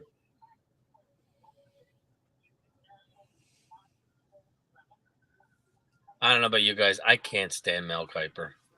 Oh, I love Kuiper. We love him. We love him. I think he's so full of baloney. Oh, he's great. We know that. At least you don't make Okay, at least we agree on that. We still love him. We do. We do. Just wanna make love. Do you love him or is it the hair? It's the shtick.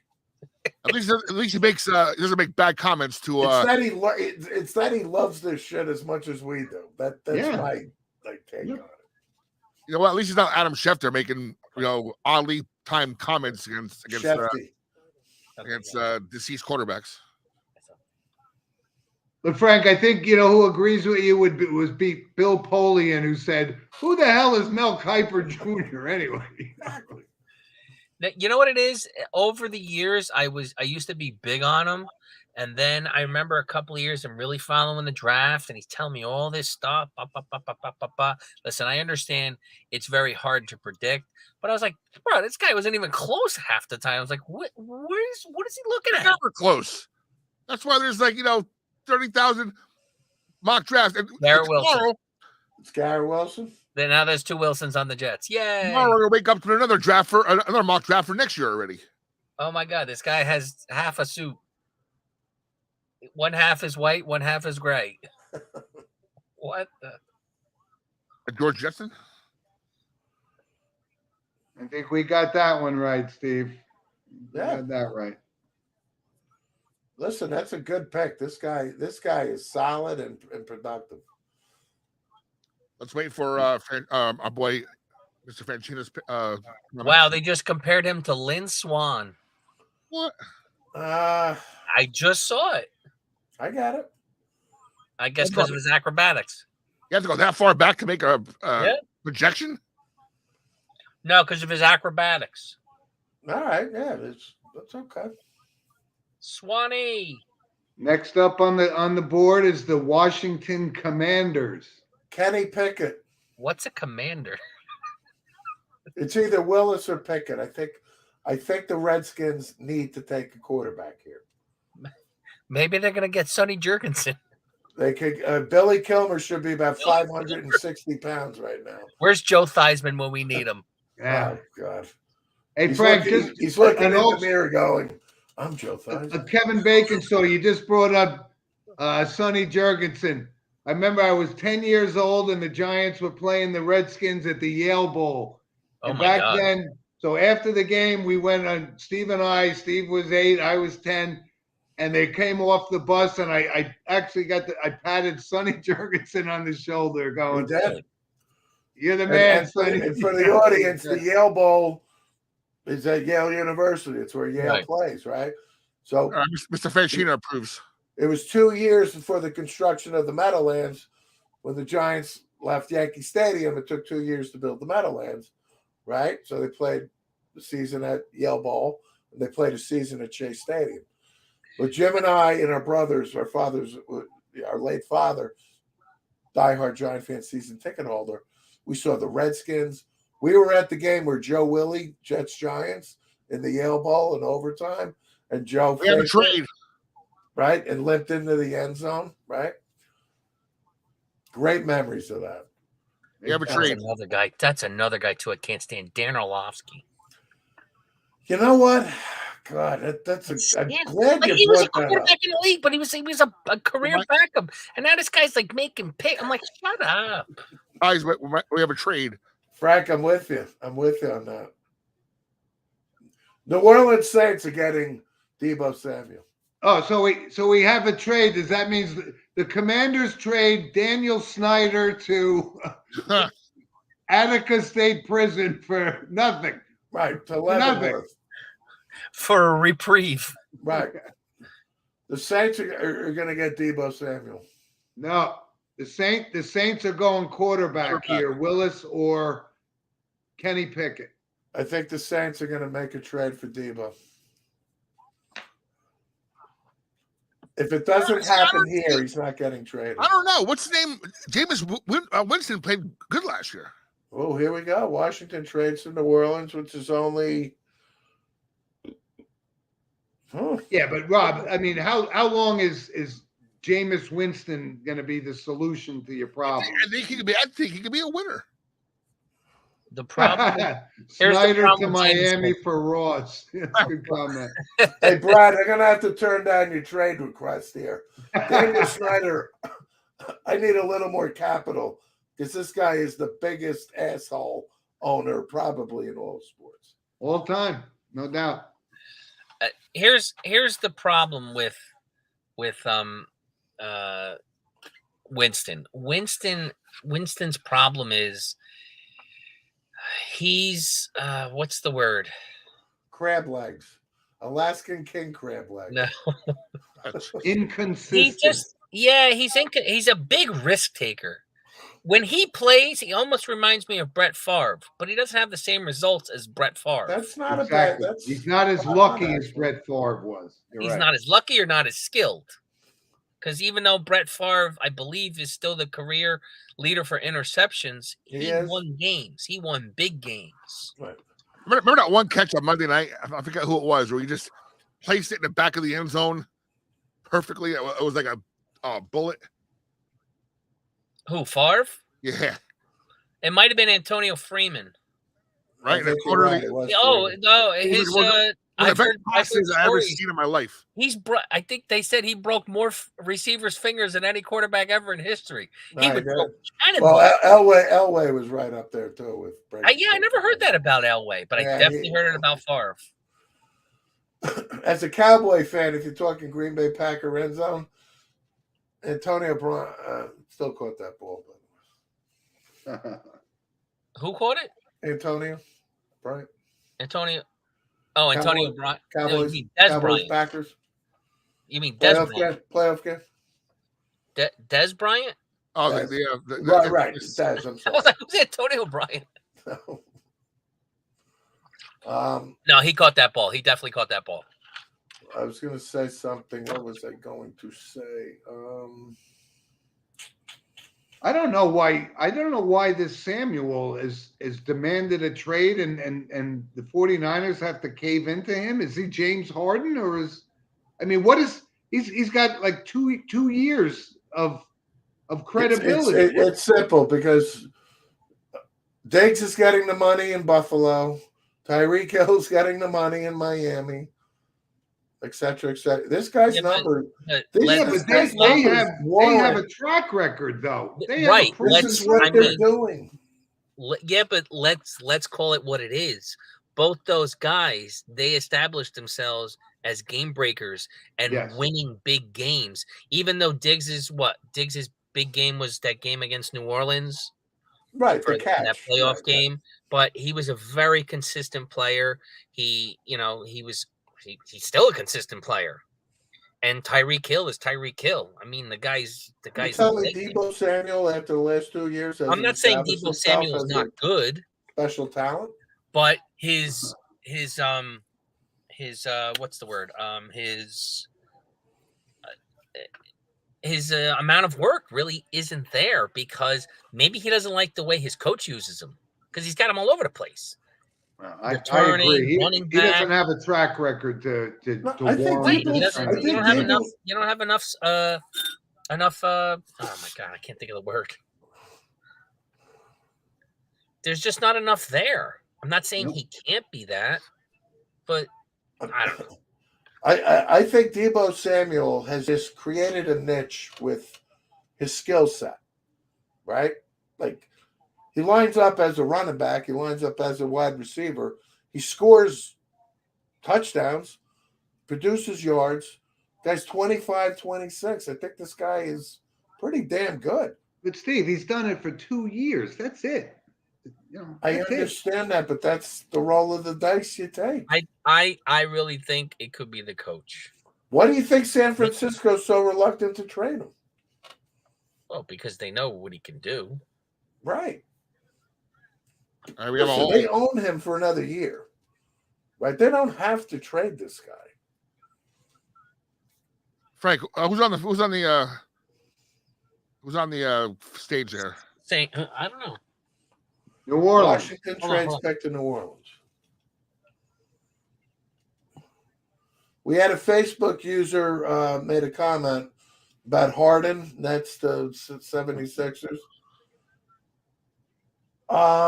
Nets wish they didn't trade Harden. Oh no, they're happy. Mr. Facebook user. They are happy. I'm the biggest anti-James Harden guy you're going to find out here. James Harden's a big baby. Is that Tom Brady? I think they're thrilled that they traded James Harden. Yes. No, it's not Tom That's Brady. just my opinion. And I am rooting hard for Toronto to come back against Philadelphia down 3-0, and it'll be the first NBA team to come back from 3-0, similar to the Red Sox beating the Yankees in 2004. I don't think that's going to happen. But I'm conflicted because I love Doc Rivers as a person, as a coach, as a player. I've always revered Doc Rivers. But Doc Rivers, he's had some teams where they failed miserably. Well, listen, the whole reason this James Harden thing blew up is he's such an egomaniac that he realized he wasn't the best player on the team in Brooklyn, and they traded him to Philadelphia, and he's not the best player on the team there, and he can't deal with it. So, Frank, why are all these guys on the stage? They're season ticket holders. They're talking about that Amazon is going to be carrying or sponsoring. That looks like Tony Gonzalez. Hold on. Isn't that the guy from the Chargers, the running back? Who? What, Tomlinson? No, the current running back, the little guy. Kamara? No, the Chargers. Current running back? Melvin? The little guy who gets all the yardage.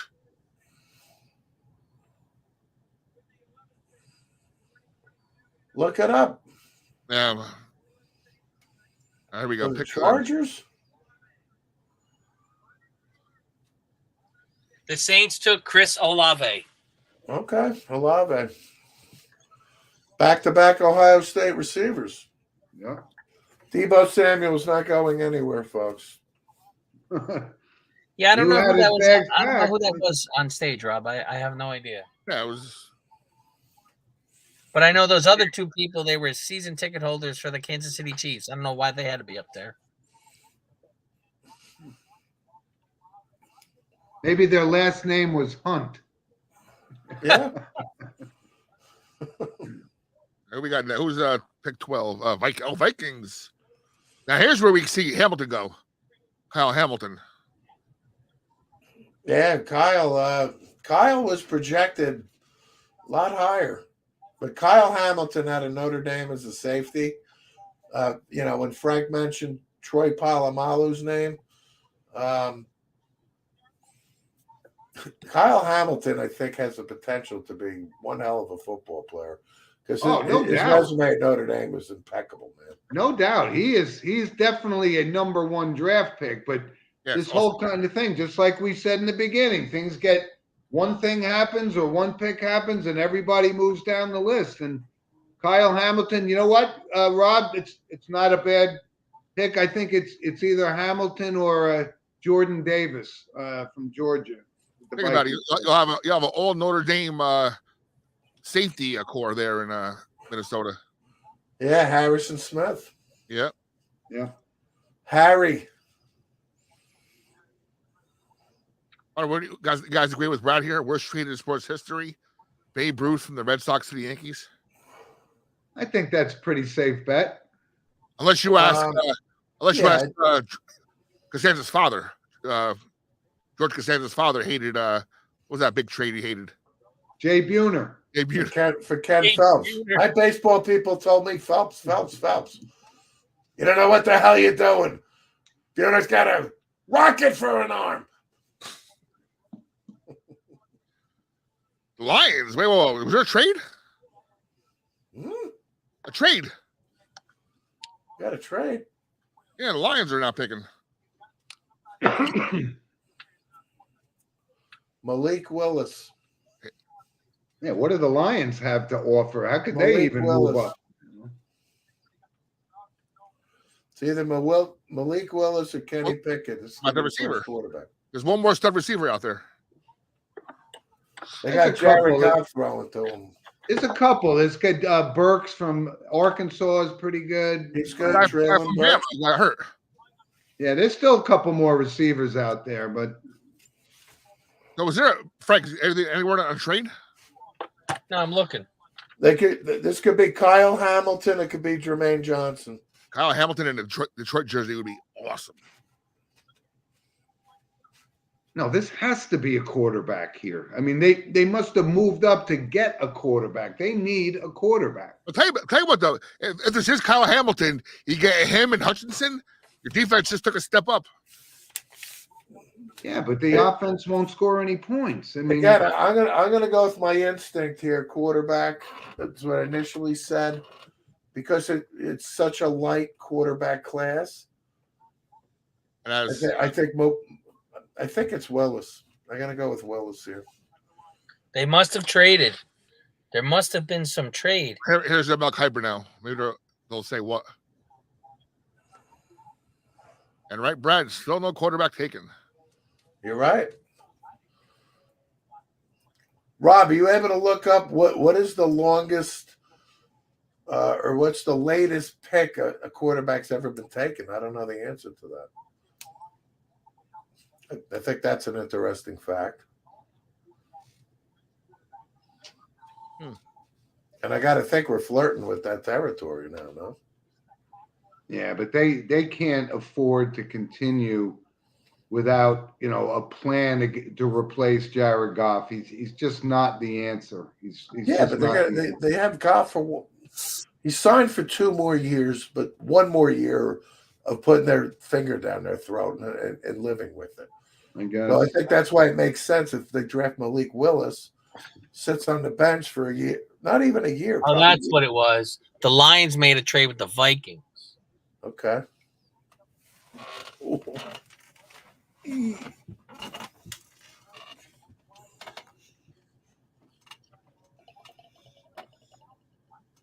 Here we go. Yeah. I can see them going Pickett over Willis here, though. What about the receiver from Alabama? Oh, they got Jamison Williams. Okay. I think the last wide receiver. All right. Not a bad pick. Williams must be delighted. Hey, listen, the philosophy of the draft is if you want a guy and he's on your board and you love him, go get him. Right? Yep. That philosophy doesn't change from year to year. If that's the guy you want, you got to give up to get. You want Jamison Williams, go get him. But this guy is good. And Jamison Williams transferred from Ohio State to Alabama. I don't know if a lot of people know that. I did not know that. He was tearing it up, and he got hurt. Was it the national championship game or in the SEC championship game? I think it was the SEC championship game. Otherwise, Jamison Williams would have been picked before Drake London if he was like completely healthy. Yeah, but these guys, the medicine that today with, an ACL tear, these guys come right back. An ACL tear today is like a root canal. Exactly. It is. Exactly. It is. 1996. Wow, 1996. Was the latest? No quarterback even taken in the first round. Wow. Wow. I didn't think that ever happened, actually. There were 30-something. There were 20-something or 30-something teams that thought their quarterback. Imagine the garbage quarterbacks in that class. Holy Christ! Billy Joe Hobart or something must have been in that class. Billy Joe Hobart. Wait, Billy Joe. I met one of them. Billy Joe Tolliver, maybe. Either Tolliver or Hobart. Probably Tolliver. Ober was out in San Diego. Started for the Chargers and played. Yeah. No, it was Hobart I met. Billy Joe. Bachelor party. Yeah, Rob was with me. My bachelor party. Billy Joe your Hobart bachelor played party. at Washington. He was a Husky. Him and you guys remember Trey Junkin? Of course. Yeah. They were together. They were hanging out together. And I'm like, these two guys came and said, "Oh, we play for the NFL." I'm like, "No, you don't." How'd you meet them in a bar? I'm like, "Show me your license." I'm like, "Oh my God, it's Billy Joe Hobart." Like, I meet them in a bar. Didn't Trey Junkin go to like Duke or something? What? Duke? Didn't Junkin, was he a Duke guy or something? Trey Junkin? I just remember him from the Raiders. I don't know where he played. He was a long snapper. Yeah, and a tight end too. Wait a minute. If I'm not mistaken, didn't he do something with the Giants? Yeah, he screwed up. He screwed up the long snap that caused us a playoff. Yeah. I mean, but I remember him as a Raider. Wow. He was a big man. I bet. Holy crap. I was drunk. Well, we got the Eagles on the clock here. Yeah. This may be the Kyle Hamilton spot, you know what? I think that would be a good pick for them. I hope not. What do you mean you hope not? Because we'd have to play him twice a year. That's welcome to the NFL. I'll never buy an Eagles jersey. I'll never buy a Cowboys jersey. So I would never buy an Eagles jersey no matter what, Yeah, this could be Kyle Johnson or Jermaine Johnson. Kyle Hamilton or Jermaine Johnson. Pick is in.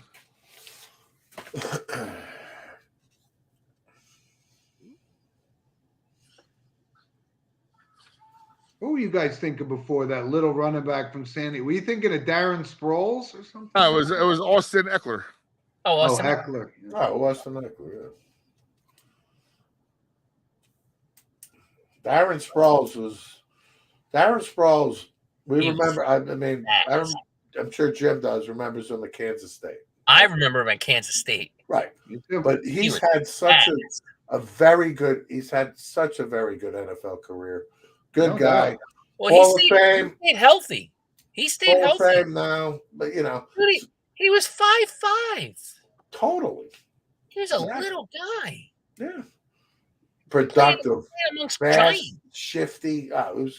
Oh, That's somebody you want on your team. Is a I think the Darren only Sproles. guy comparable in speed to him is probably Tyreek Hill. I never seen a guy move like that. Yeah, that's pretty good comparison. I think Tyreek Hill is not going to be Tyreek Hill in Miami. I think Tyreek Hill, after about three practices with Tua, is going to realize these missiles that he's accustomed to getting are not really missiles anymore. And he's not going to catch it in stride. They're going to be more like water balloons. Yeah. And guess what? Tyreek is not going to break it because he's waiting for the ball. But Steve, we talked about this when the trade happened. He's not going to Miami to play football. He's going to Miami to go to Miami and hang out with on South Beach, you know. Yeah, He had enough. He got the money. He had enough of the cold of Kansas City. Right.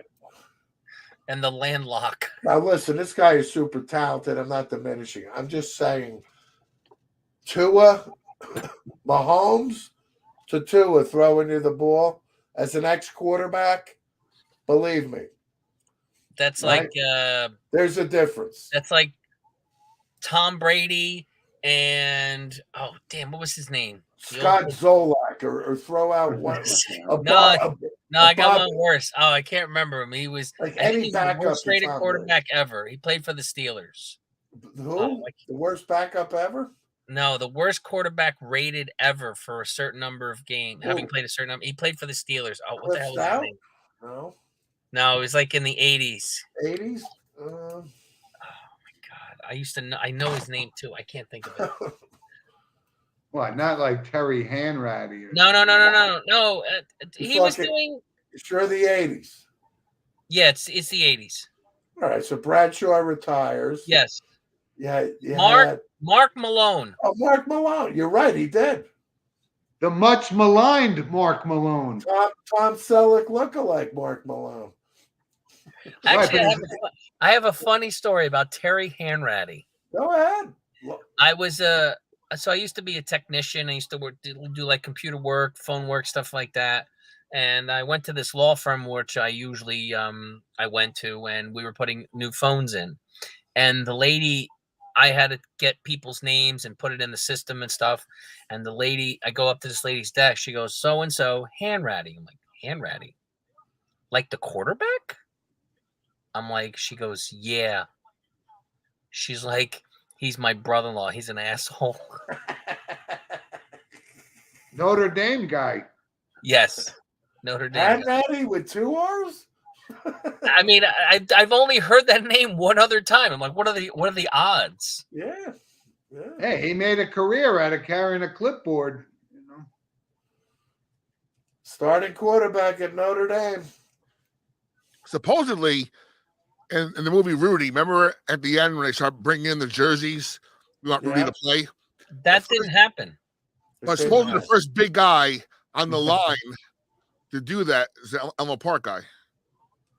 Oh yeah, you told me that. Name? I have to find it for you. I remember somebody posted that about a month. You know, Joe Montana took so much offense to the Rudy movie, right? Really? Why? Yeah, Joe Montana's on record saying, carried off the field? Really? And if this is coming from Joe Cool, he was never carried off the field. Here's the Eagles pick. Kyle Hamilton.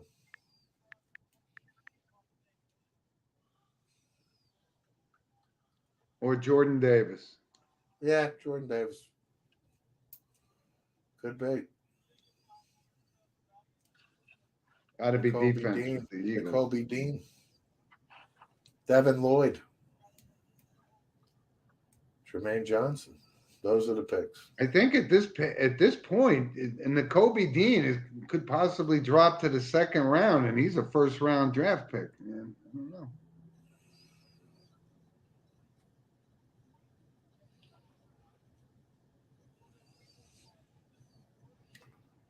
Jordan Davis. Jordan Davis, all right. Jordan Davis. When I Jordan Davis, first guy is Vince Wilk. Yeah, like that type of presence up front. Run. You're gonna have to have two guys double team him, right? That's one big man. But He is but big. the red flag I have on Jordan Davis was in the SEC championship game against Alabama, watching him sucking freaking wind in the second quarter. Second quarter. That's all I'm saying. That happened to somebody else. I remember that too. Guy that played for Florida State, and then he went to Baltimore, and he was on their national championship team. For Florida State? Yeah, when they won with Winston. I forgot. What position? Were you talking D lineman? He was a D lineman, and he was early in the game. He's sucking wind. I'm like, are you kidding? And I remember watching this guy the whole year, and he was killing Ernie me. Sims? No, not Ernie. Ernie Sims. That was a long time ago. Oh, Frank, do you agree with really? Not really. Hold on. Let me. Frank, look at the We're screen. not talking the 40s or 50s. Being in Las Vegas only 3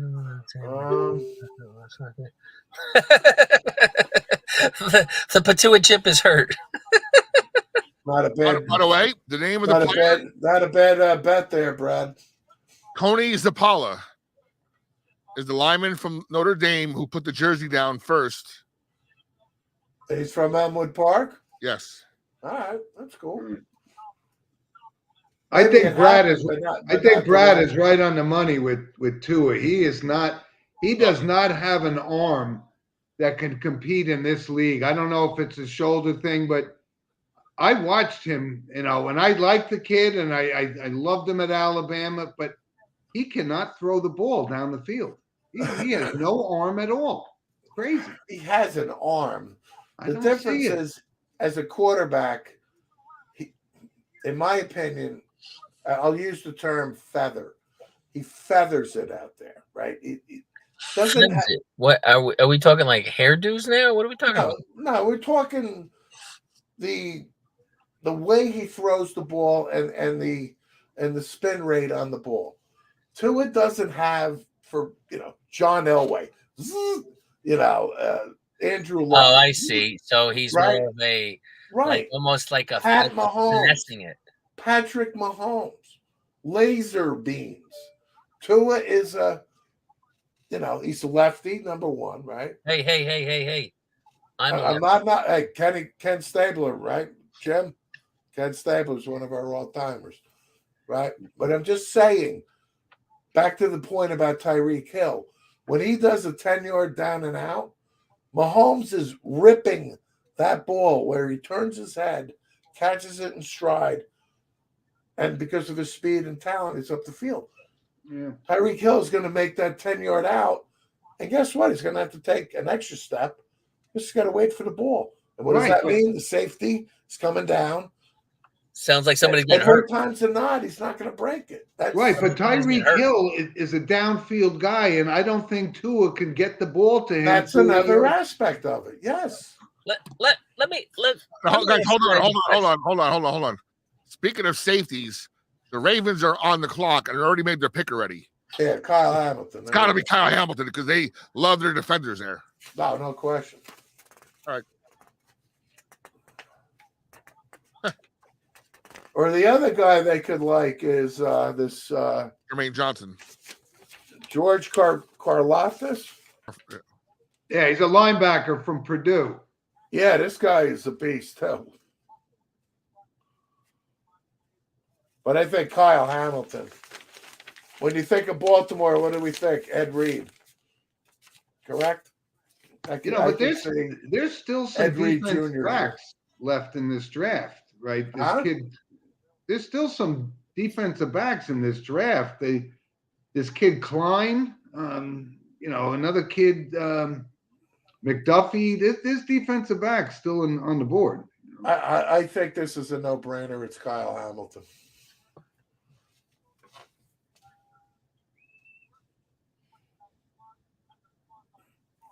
Especially if we're talking best player available.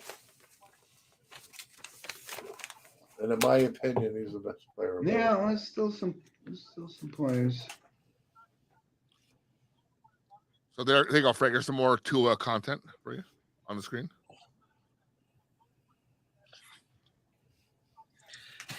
But I don't know. That's the first thing I disagreed with Brad on. I don't think Tua has that arm that's NFL caliber. Anything more than 25 yards down the field, I really don't.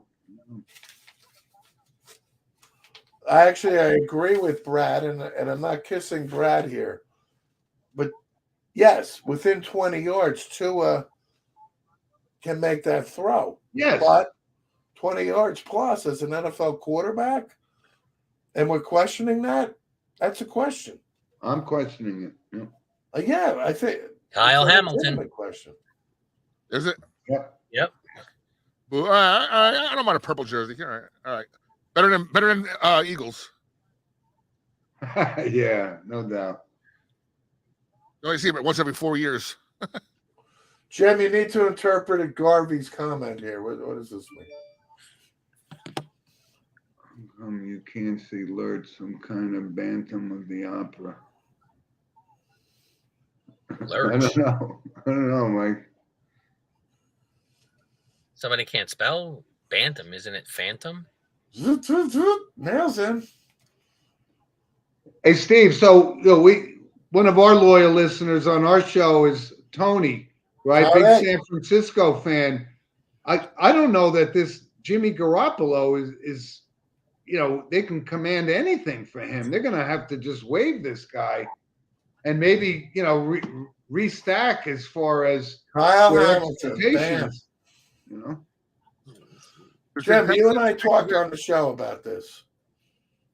It's not a bad problem to have Trey Lance and Jimmy Garoppolo as your quarterback. Yeah, but they're not going to keep both of them, though. Why not? There's no guarantee Lance is anything. I know, but you got to give him a shot. That's a good point, Rob. Look at Wentz. Who? The Eagles guy who stinks now. Wentz. Yeah. Commander Wentz. He came once upon a time. What's the guy's name? Carson Wentz. Yeah, I know what his name is. Oh. Yeah. I don't know. He gets hurt. He doesn't do good in big games. I don't know. Yeah, it's like he had half a good year.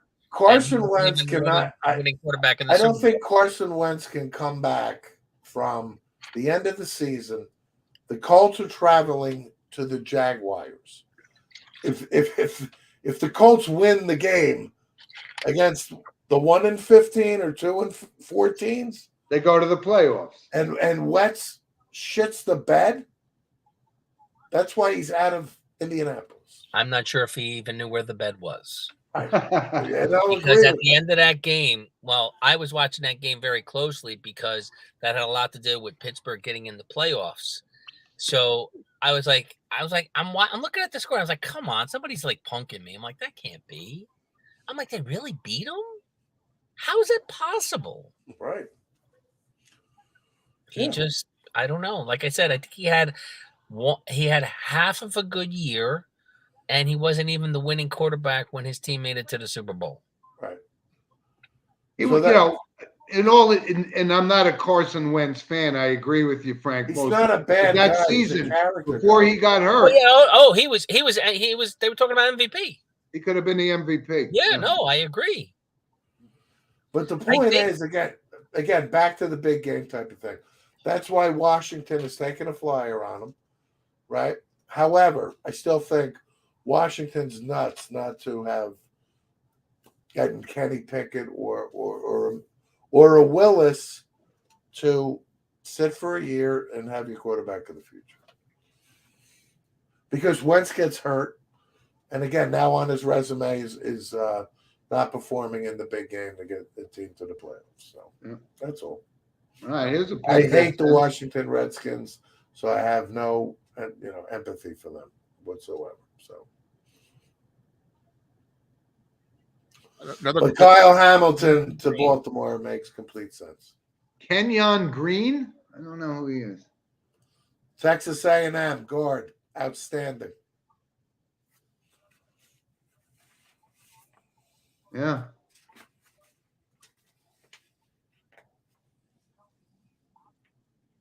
He's pretty small in today's standards. He's only 323 pounds. Nah, this guy's a beast. Sounds like the size of a refrigerator. Yeah, he must be anorexic or something, this guy. Yeah, he's anorexic in his earlobe. Right. No, well, that was who they had on their board, I guess. Yeah.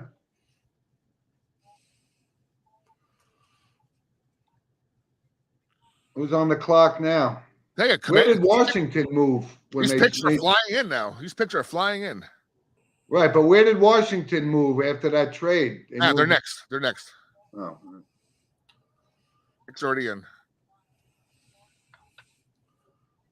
Of course, they're going to pop in circumstance it. I'm going to say Kenny Pickett here or Matt Corral.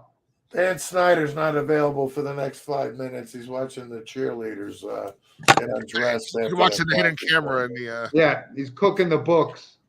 He's in the peephole. He's cooking the books. Pretty sure Daniel Snyder was the dorky kid from Porky's. Yeah, maybe. Always got caught. Tommy Turner. The other guy, not the little one. Oh, I don't know the other guy's name. I remember Lassie and Tommy Turner. And what was the gym teacher's name? Meat. Beulah Ballbreaker. Oh yeah. How about Meat? Kim Cattrall was the screamer up top in the gym. Lassie, yeah. Oh, Why and don't don't forget you- the principal. The principal where they're talking about his alleywacker. Yeah. Wow, that was a good call. Beulah von Ballbreaker. I forgot about that. I think Jim and I were in high school when Porky's came out, weren't we? Yeah.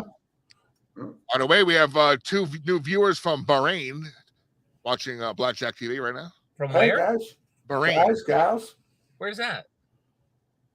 somewhere out in Asia. Oh, okay, good. Bahrain. It's across the pond. 15 picks on a quarterback. There's one going next. They got to take Pickett here or Corral. Frank, you're If fan he's again. there.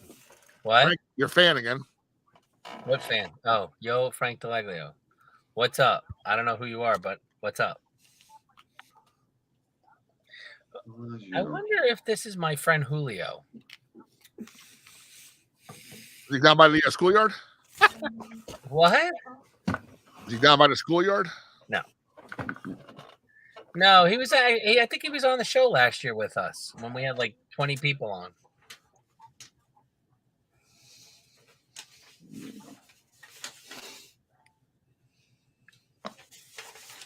All right, here we go. Well, Pickett's in. Spinning, but commercials. They got to make their money. Rob had to go to the bathroom. That was you. Oh, I didn't go to the bathroom. Oh, it is. I went to the bathroom. It is Francina. Oh, it's Franchina. It's Anthony Franchina. Is the mysterious Facebook Franchina, how the hell are you? You invited you and Phil to a barbecue with us. What? Tell your brother Phil to come with you at a barbecue at my. When is it? Like tomorrow, tonight, right now? Well, according to about 3 hours ago, Steve was there having a cheeseburger. So I was. Anthony, thank you. You made me a cheeseburger and I had tater tots. Tater tots. Now, if he would have said tater tots, I would have showed up. Anthony, your spelling is atrocious tonight, by the way. Mugging on hen. Oh, Memorial Weekend. I could go for a cheeseburger right now. Now Oh, that he made a good one. Tell Frantina we're coming. Tater tots, man. tater tots in the air fryer. Can't beat it. Sorry, one thing better than tater tots. Those are he actually pan fried them tonight, which Sorry, one thing better than tater tots. That's potato rounds at Goffle Grill, the round ones. Tater tots are the best. Oh, no question. Orida. They have to be Orida. I love Buckaboo burritos. They have tater tots.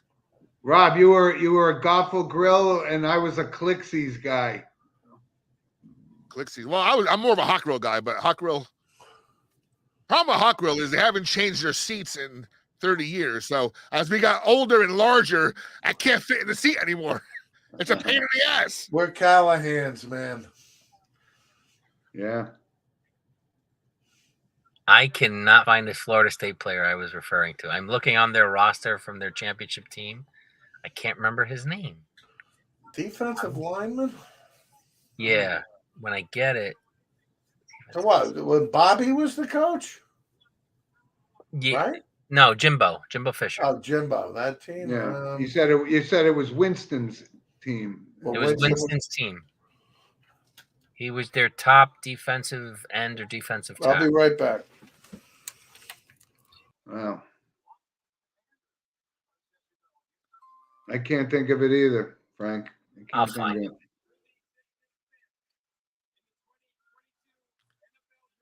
My pick is in. Jahan Dotson.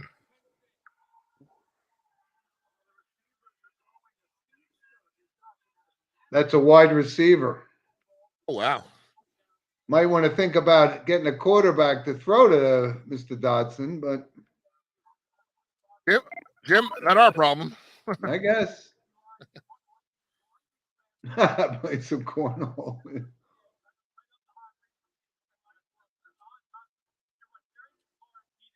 You know, I got to be honest here. I mean, I watched Penn State a lot.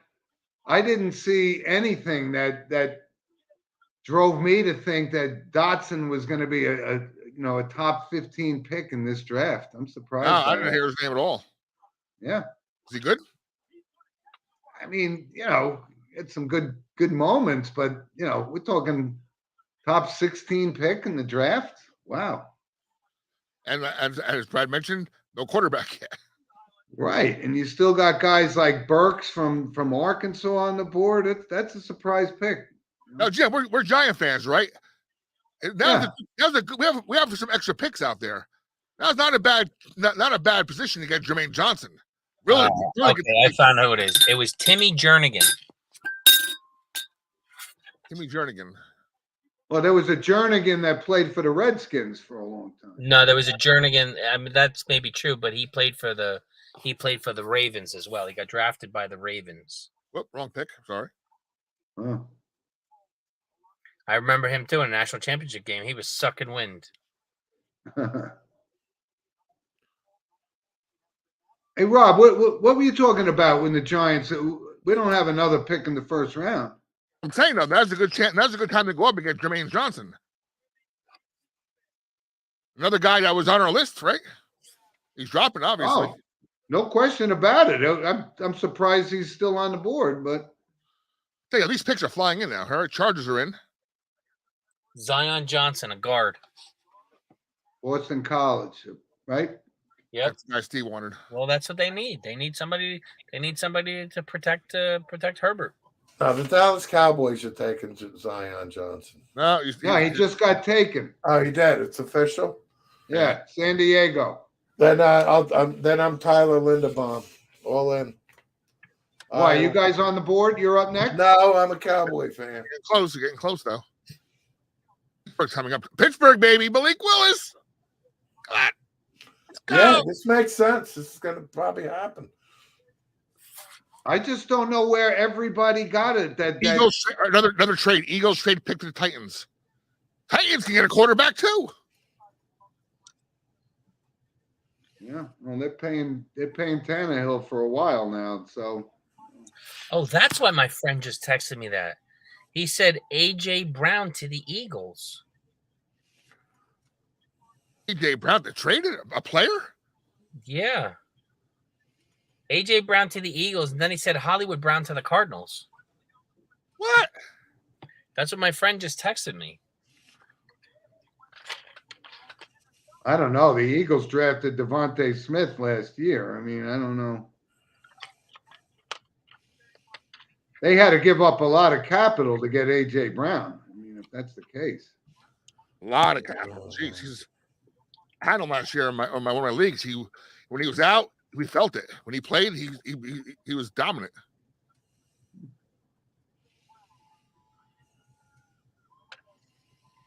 A.J. Brown, Tennessee to Philadelphia. Wow. That's gonna hurt us there, Jim. Yeah, that's not good. He's a stud. He's a stud. Yeah, but he's been dinged up. I don't know. He seems to come to work. He's no Kyrie Irving, you know. Wow, A.J. Brown to the Eagles. Hey, Rob, I just sent you something. All right. Oh, by the way, Steve, you missed this one on your journey there. Steve and I will give Frank and your brother 5-1 odds at cornhole. What? Yeah. You think so? Me and Anthony are partners. Yeah, I don't know if you want to play me in cornhole. Bring it on. I pitch softball. I'm pretty good at cornhole. Come on. Hey, Frank, I was a pretty good athlete my day, okay? I'm not afraid of any challenges here. At 57 years Anthony old. Francino was the leading scorer at St. Anne's. This again? Stop. I gotta say, I wouldn't Frank, waste. I would love to have faced you as a pitcher and me as a hitter. Well, I'm a softball pitcher. I never played baseball. I'm talking softball, Frank. What? I'm talking softball. Oh, well, you played what kind of league though? I played in the Oakland Men's Softball League, modified fast pitch. Oh, okay. I played modified. Yeah, that's what I played. Yeah. I don't throw hard. I'm a lefty. You're a pitcher. That's it. Yeah. Right. Yeah. All I got to do, Frank, is sit on, watch you for an inning or two, and I'm going to study 2 in 1 count, 3 in 1 count. I'm going to watch your demeanor. Right. You want to hear something funny? For the bunch of times I've been teed off on, my demeanor never really changes. It's weird, and I know That's great, positions, and a lot of guys. I'm not saying I'm the best pitcher by no means. There are at least 4 or 5 pitchers in my league that can blow me away. Understood. But what my style of pitching is not conducive to a lot of guys I play against because they're all ex-baseball players and they want the gas, and I don't throw them the gas. I'm almost like, oh my God, who was the guy from Boston? Tim Wakefield. Yeah. But you're a pitcher. But you're a pitcher. You're right. thinking, yeah, why, right? Yeah. So in Oakland, right, James Construction, Jimmy Potash's team is a name that Jim and I go way back with, right? Like, they've won, I don't know, 5 out of the last 8, 9. Their pitcher is a guy named Kay, right? He's an Indian guy. He's like 54, 55 now, right? Throws probably exactly like you, right? And we're like, it's 3-1 in the 6th inning. And we're like, how the hell are we not hitting K? Like it's unbelievable. Right? But I'm sure they have pretty good hitters and they have solid fielders. But the point is, like, we're not worthy because you're thinking, right? Yeah. Like, as a pitcher, you don't have to throw hard. You have to think and you have the ability, obviously, to place the ball. That's what I do. I try to figure out my hitters and throw it where. By the way, we are overlooking the fact that Anthony is now talking in third person. Franchino was a hitting machine. Was that at St. Anne's also? I played softball with Anthony. Anthony is the best going to the opposite field hitter in softball I've ever seen. I've ever seen. We used to play stickball in the parks, but Frank never played with us back in those days. Yeah, I didn't play that much. Oh, do you know Rooster, Frank? Rooster Rabinowitz? From Elmwood Park? Yeah, I know Rooster. Oh, I played softball with Rooster. Yeah, he's actually the guy I used to work with. Him and his mom are really good friends. They both went to Elmwood Park. I forgot her name. Yeah. That's Yeah, I know Rooster. He actually. So I work for Oakley. I work in a Garden State Plaza, Right. and he's been in my store a couple times, and I never realized who he was because I kind of didn't recognize him because I remember him having red hair and a mohawk, at least back in the day when I was a kid. And the guy that used to work with me that knew him, I'm like, who was that guy? He goes, oh, that was Rooster. I'm like, Rooster from Elmwood Park? He goes, oh, you know Rooster? I'm like, yeah, I know Rooster. Who doesn't know Rooster? I didn't recognize him. And he's been in my store quite a few times. Yeah. Hey, guy. I haven't seen Rooster in over 10 years. But Rooster was a unique, Hey, guys, what's the play personality. here with Tennessee trading Brown? What's They couldn't sign him. Rosenberg. They couldn't sign him. They were trying to sign him. This is not surprising. Tennessee was going to, A.J. Brown is like Deebo Samuel. I won out. I want to get paid. Ooh. And Tennessee was not going to pay him. So the Eagles. they just took a wide receiver. Isn't that the burner from Arkansas? Traylon Burks. There are guys going now that aren't even like I haven't read about yet. Yeah, Burks was considered one of the top, 5 or 6 wide receivers, but yeah, I'm saying you're going past that initial 4 or 5 guys that everybody knows about. Now we're getting to that second level, but yet we're still in the first round. What pick was that? Was that like the 18th pick, Rob? 18, yeah. Saints are back on the board. Then Pittsburgh. Who's on the board now? Saints. Might be QB time. Yeah, it could be QB. Well, considering you have Saints and Steelers back to back. Oh, so it might be good. Maybe we'll get a quarterback. I really like Kenny Pickett. I don't know why. I just like him. I thought he was a very he was just a good quarterback. I think he had good talent. They say he doesn't. They say he didn't have a strong arm. It looked like he had a strong arm to me. I thought he did too. Take care, Brad. Thanks for contributing today. Thanks, Brad. Brad, thank you, man. No doubt. Thank you, sir. Looking forward to meeting you too. Yeah. If ever gets to New York, he's in the Huh? We're building a production thing together, so it might be Sal Marino. Sal Marino joins the fray. Hey, Rob, if you could post this right now, what I just sent to you. Sal was with me at my daughter's performance on Saturday, and I think Sal would love to see this announcement. If you could do that. All right, let me do it now. Hold on. Okay, I just have a shout out to my daughter, and bear with us, folks, but I'm awfully proud of my daughter. Sal, that's serious. If she could help us out somehow, Yes, a lot of stuff I can do. And Sal, you're right. I do toss a mean whiff of ball.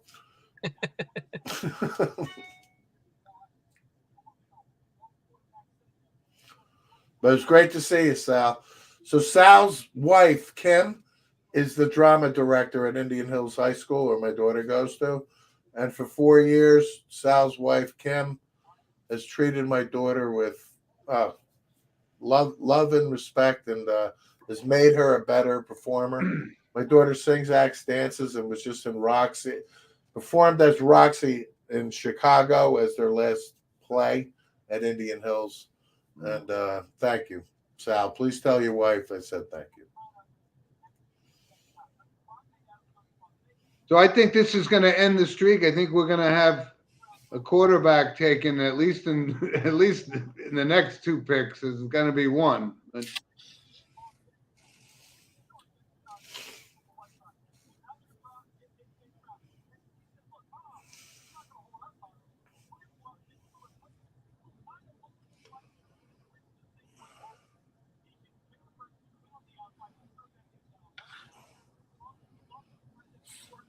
Yeah, I mean, this A.J. Brown trade, I think, is a home run. It's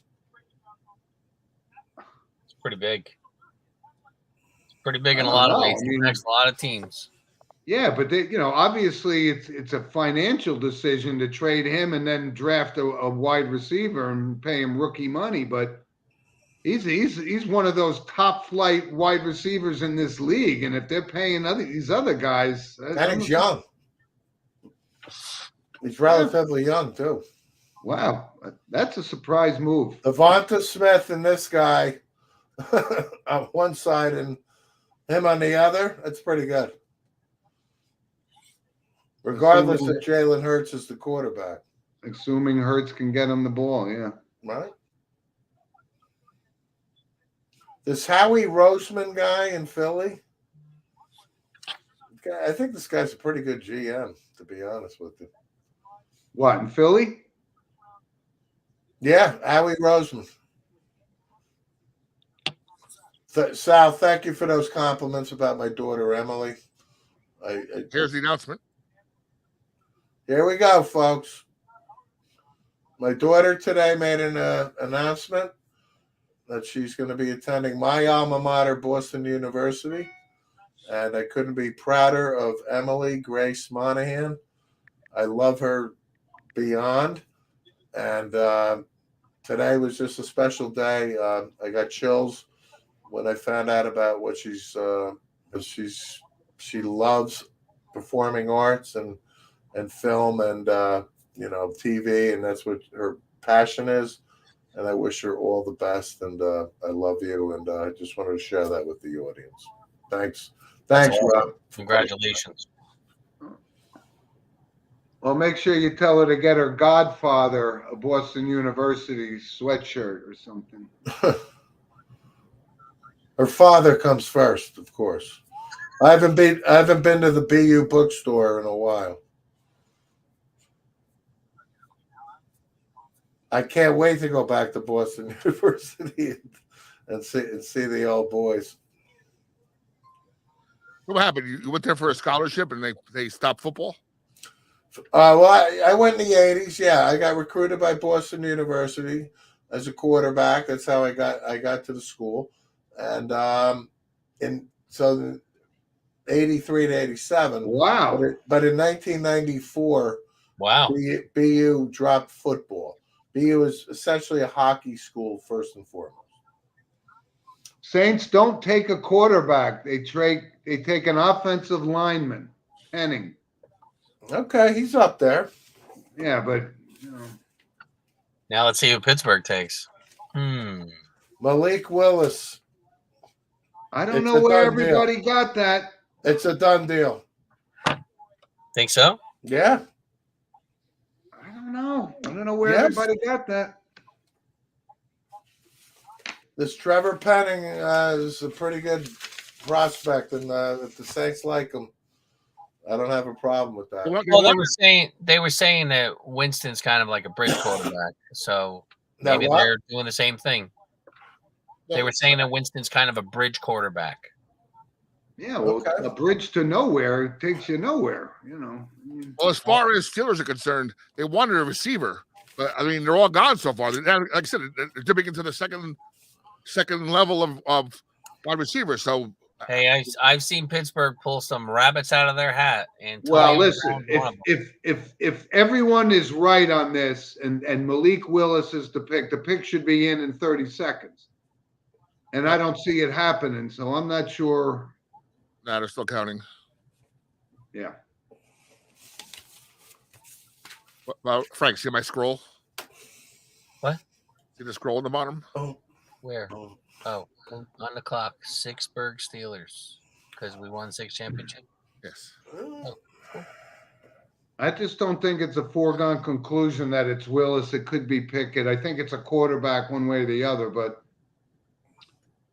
I don't know where everybody got this. Mike Tomlin is so hot on Malik Willis, he'll do anything to get him. I don't know where that came from. Mike Tomlin took Malik Willis out to dinner after his pro day. So did every other coach. No, I mean, that's a lot of dinners, Jim. They got a lot of money. It's a lot of money. They can afford it.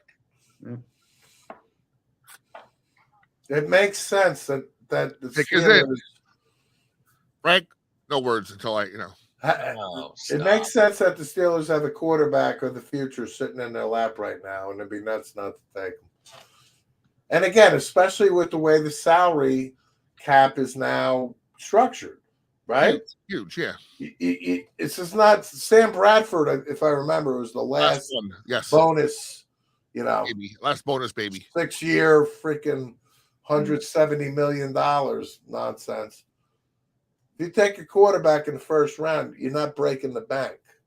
Hence the Daniel Jones thing we're talking about year on year 4 or 5 or whatever the hell it is. So, Jim, question for you regarding Daniel Jones, Jim. Yep. If I'm not mistaken, we pretty much passed up Daniel Jones. We passed up the linebacker, right? The stud linebacker for Daniel Jones. That was the big conjecture at that time. How is that guy doing?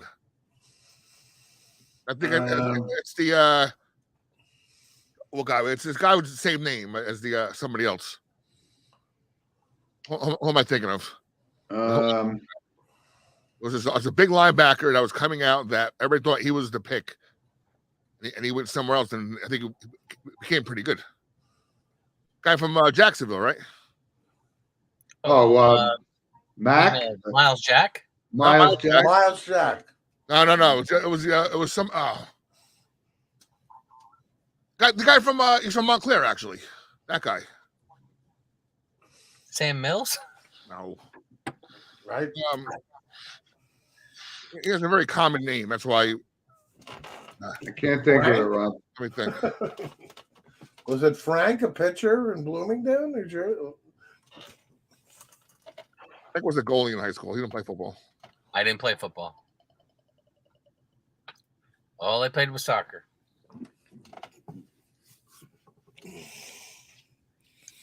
I can't think of who you're thinking of, Rob. I'm looking at it now.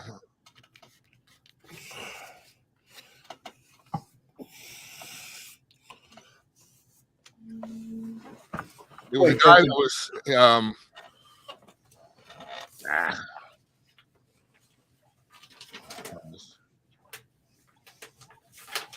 but he was a linebacker that we probably should have taken, and I'm not putting Jones out to pasture yet. I'm sorry. I'm not. Okay. You stay strong, Jim.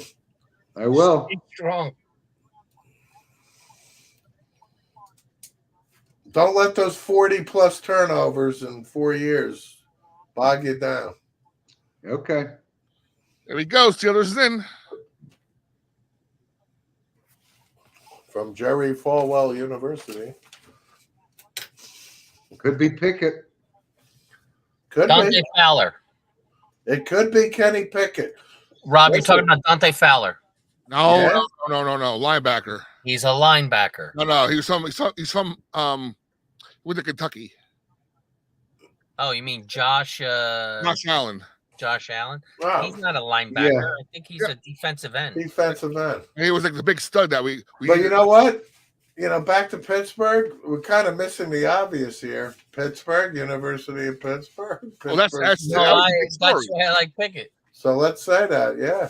That was the big story. They always regretted it not. I just think Dan Marino. I think they're just grading Willis higher. That's my only point about the pick.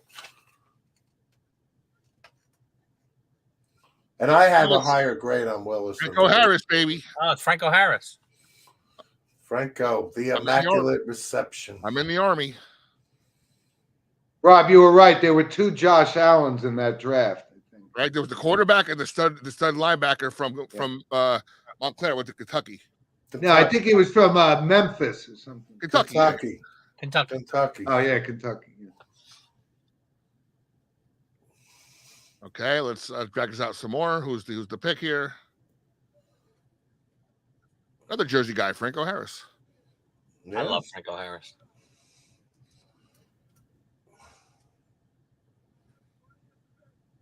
I met him at Yankee Stadium doing a covering an event, and he was there. He was the honoree.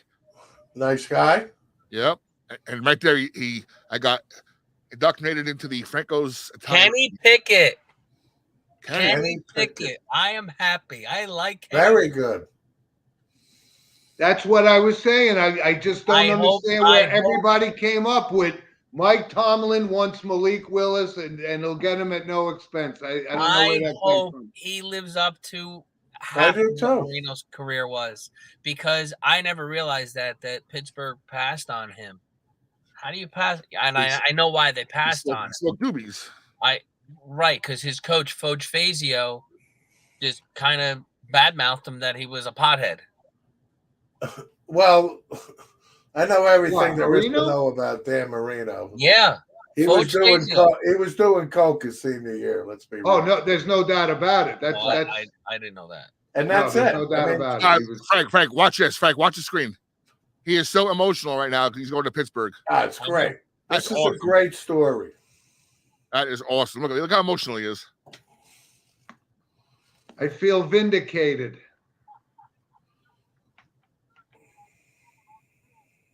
6'3", 217 from Jersey too, right? Another guy from Jersey. Yeah, it's from Jersey. Yeah, we went to that before.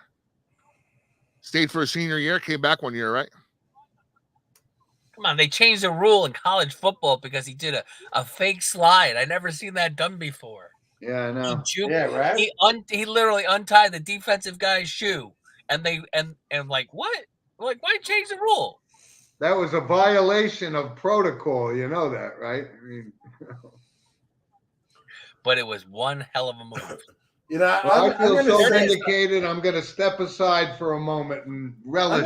I'm going to say something here that I may put my foot in my mouth, and I'm not sure, but this is what I'm feeling, and I want to say it. Right, Black Lives Matters and all this stuff, and the way the country is, so on and so forth. And what are we talking about? Football, right? Yeah.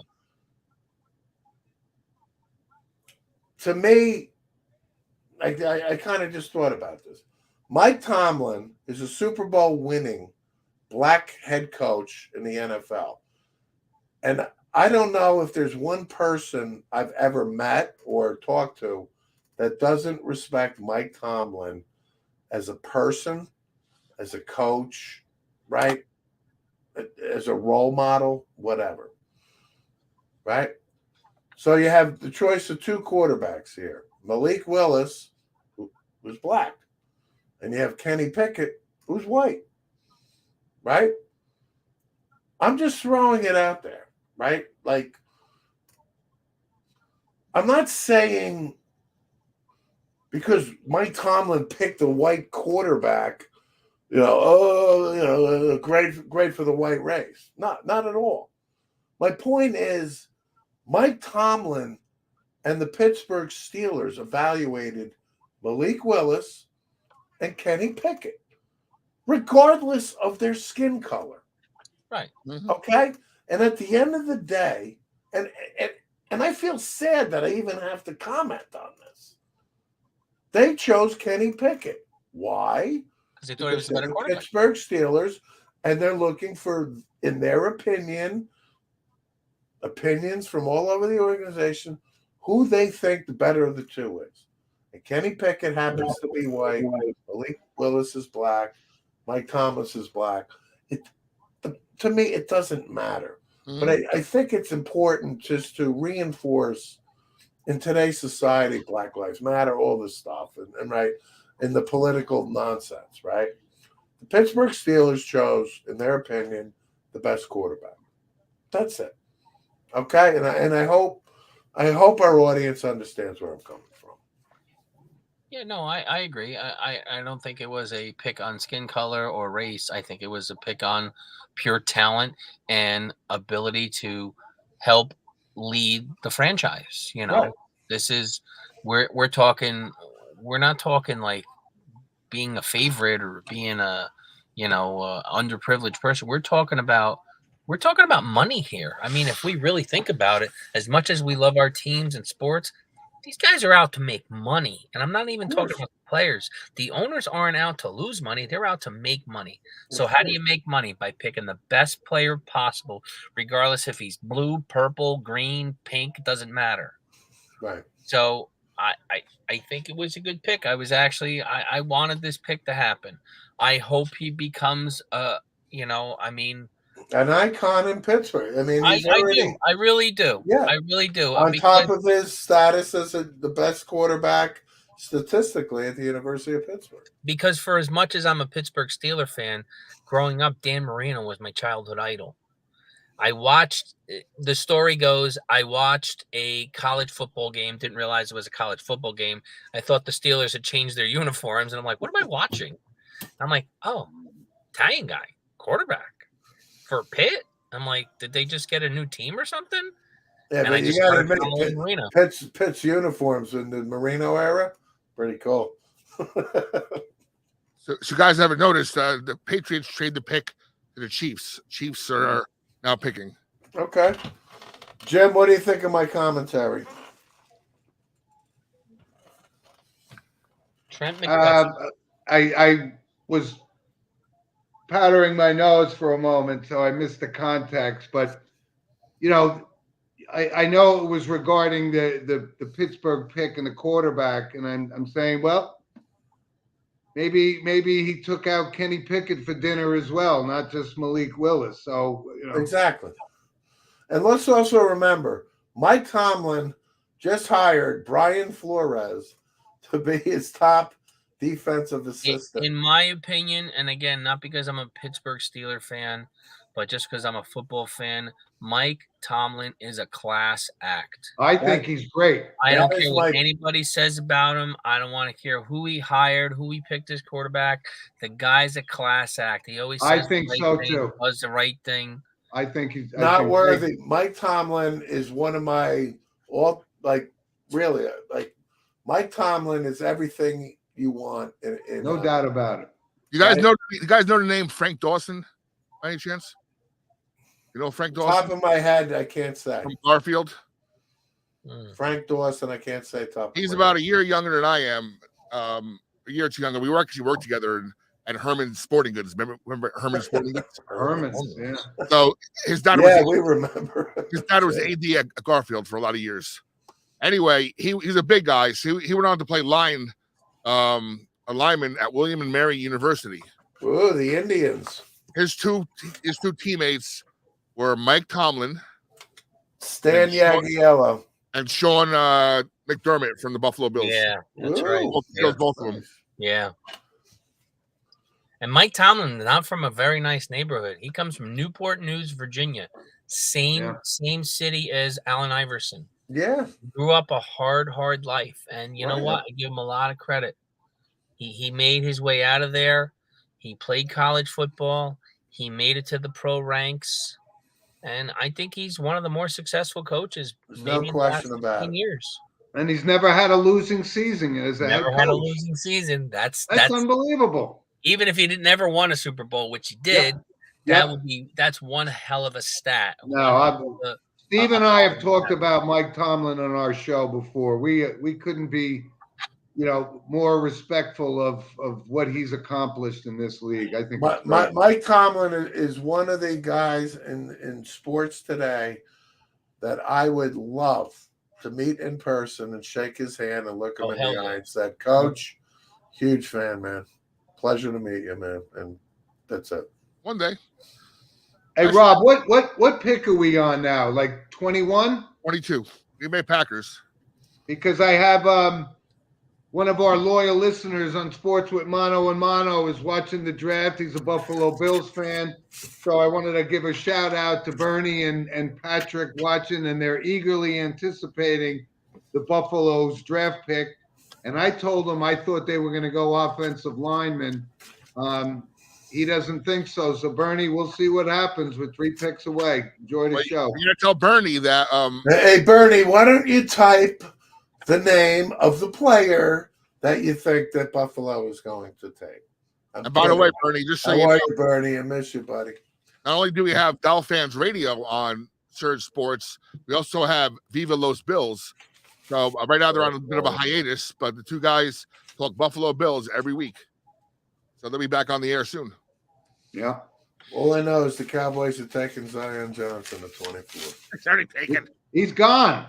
He's gone. I know he's gone. Now, guys, I'm taking him anyway. get back to Green Bay here. Green Bay needs wide receivers in the worst way, and now we're in like tier 2 of the. Yeah, they signed a couple in the off. They signed a couple guys though. Lindenbaum. I don't know. Here it is. We'll see. I don't know who's left though as a receiver. Oh, they got a linebacker. Lloyd. Yeah. Devin Lloyd. Hey, Walker. No, Quay Walker. Clay Walker. Oh, Quay Walker. Yeah. That was a loaded defense that Georgia had. Yeah, you got the number 1 pick in the draft. You got Walker. You got Jordan Davis. You still got Nakobe Dean on the board. You can see why they won the national championship. Well, they got a good coach too, Kirby Smart, right? He is great coach, and he comes from the Nick Saban school, so there's no surprise there. Tell Bernie. That's right. Hold on, guys. Tell Bernie Bill's on the clock. They made a trade. Trade for the Bills? They're on the clock now. Yeah. The Bills select out of Leavenworth Prison from Cell Block D. Oh no. John Dillinger. Hey Steve, you better watch it because I think Buffalo could steal your guy Lindenbaum from. They might.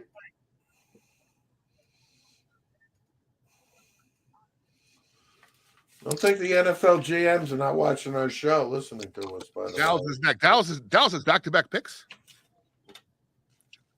Steve. what? All right, no, DALBAL. That's my. I don't have my glasses on. So Quay Walker, the so Packers basically- pick makes sense because Zadarius Smith, the Packers stud linebacker got hurt, and that's a need for him. But we all thought receiver, obviously, with Devontae Adams. Yeah, but they signed Scantling or whatever the guy's name was, and I thought they signed Juju Schuster. yes, Well- yes, correct. Now get back to Steve real quick. Now, for some reason, Buffalo has flip-flopped in front of Dallas. So they traded with Baltimore to move up 2 spots to leapfrog the Cowboys. We'll find out soon, but what does Buffalo need? Those sons of bitches. And they think Dallas wants. I think Buffalo needs an offensive lineman or a defensive back. I think they're set on most of the other positions on there. I wouldn't be surprised that the Lindenbaum would be the pick here. Funny. I was hoping that Will would pop on for a second because he was taking a class tonight. But Well, to be honest, I'm honest. I don't know who Buffalo's going to select. Right? I just don't know. I don't know. yeah, but it's interesting how they leapfrog Dallas. Right? They want somebody. Is Karlaftis still on the board? Yeah, Yeah. That could be him. Jermaine Johnson. yeah, He's still out there. It could be him. yeah. But they got a pretty good defense already. Well, depth is always Devontae Wyatt still out there, Steve. listen, now we're in the territory of best available player, correct? Yeah. We all agree that. So I think a lot of But we draft just board- talked about how many guys from Georgia. This guy Devontae Wyatt's still out there as well from Georgia. Right, that's why they were the national champions. Apparently. I'm going to go with the names I mentioned. But I think it's got to be one of those guys. Pick is not in yet. They're taking their time. Usually you make a trade like you They want. have every right to do that.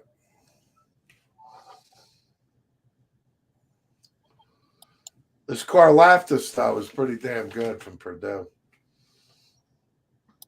Pick is in. I don't think this guy has been picked yet, but from a Buffalo perspective, if they don't go offensive lineman, and They go deep back. This Kyler Gordon from Washington. It seems like the best available at this time. Could If be. they're going to go that route.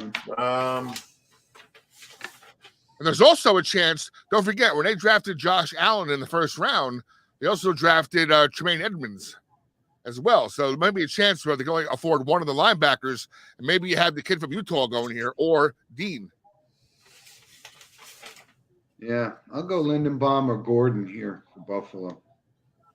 Again, Buffalo really is a solid team, right now. So they're once again they're drafting depth. Right. If I'm gonna make a pick, I'll go Jermaine Johnson from Florida State or Carl Laftis. Yeah, I think Those they're are pretty two good on beasts. the D line. I think if anything, defensive be cornerback and they got a pretty good history of cornerbacks. Well, Jerry Hughes is getting older, right? I mean, Did he cut? Yeah. I don't think that's out of the realm of possibility that you got a young stud like Johnson or Karlaftis, waiting their turn. But I'd worry about protecting your franchise quarterback for the next 10 years. Yeah, without. Again, I'm not to be honest, I'm not confident on this pick. Like I'm just being honest with the audience. I really have no idea. Yeah, without a upright Josh Allen, Buffalo doesn't have a chance. Okay, so who's the best lineman out there? Lindenbaum. At center. Yeah, but it's. Listen. This guy is.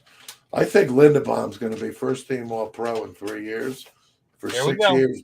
For 6 years, right after that. Here's the pick.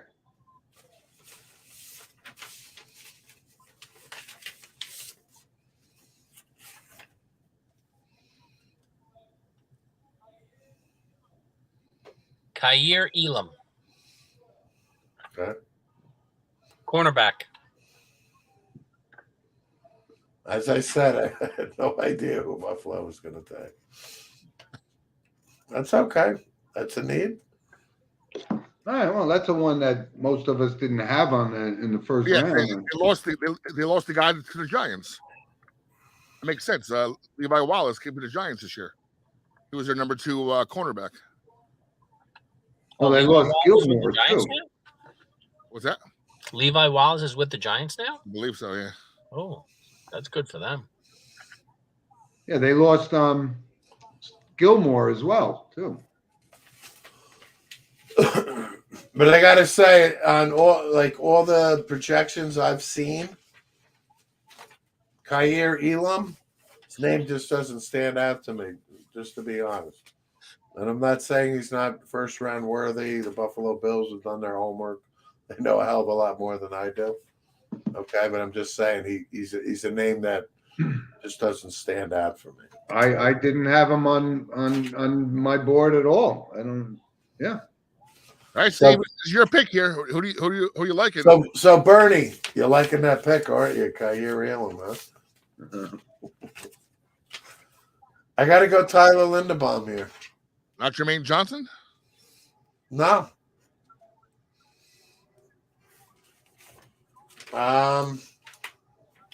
You check my phone. I got a couple Cowboy buddies that are chiming in here. Let's see.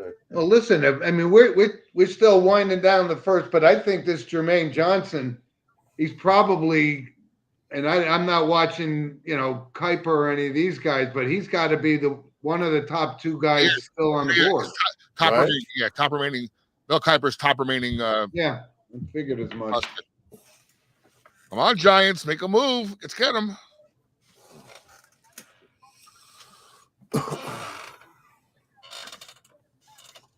I don't know, Rob. What's the Giants' position in round 2? Do they got any bargaining power at all?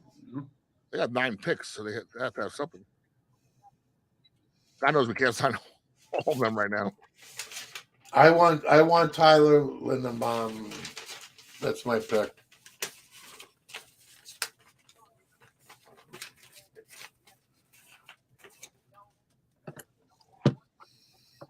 So if you don't get Lindenbaum, who else would you want? Then it's Johnson. Like we said, Jermaine Johnson, Karlaftis. We had a bomb pick as Cowboy fans, Taco Charlton 5 years ago, right? So Jermaine Johnson, Karlaftis. The good thing about the Cowboys now is Will McClay, which they extended, runs the draft for the Cowboys. Okay, the Joneses obviously own the team, etc.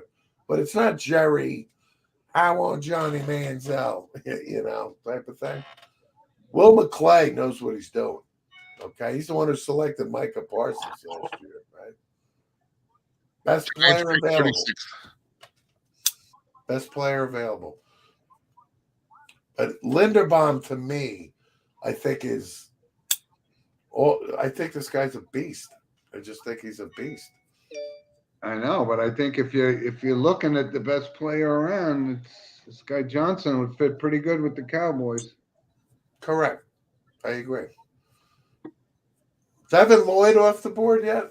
No, he's not. That could be the other pick.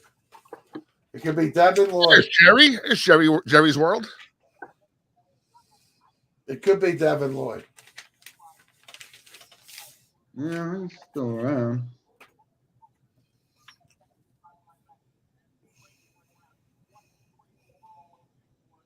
That kind of how they got the players in the green room waiting to get picked and everything. They focus on and see if the phone rings.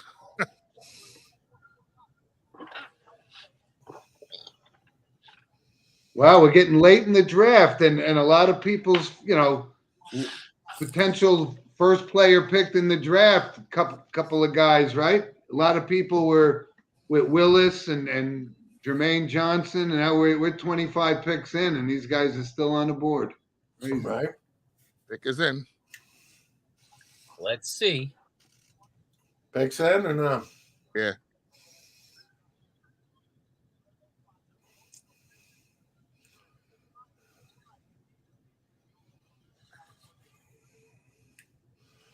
My buddy Anthony Maysfield, fellow diehard Dallas Cowboy fan, thinks it might be Jermaine Johnson.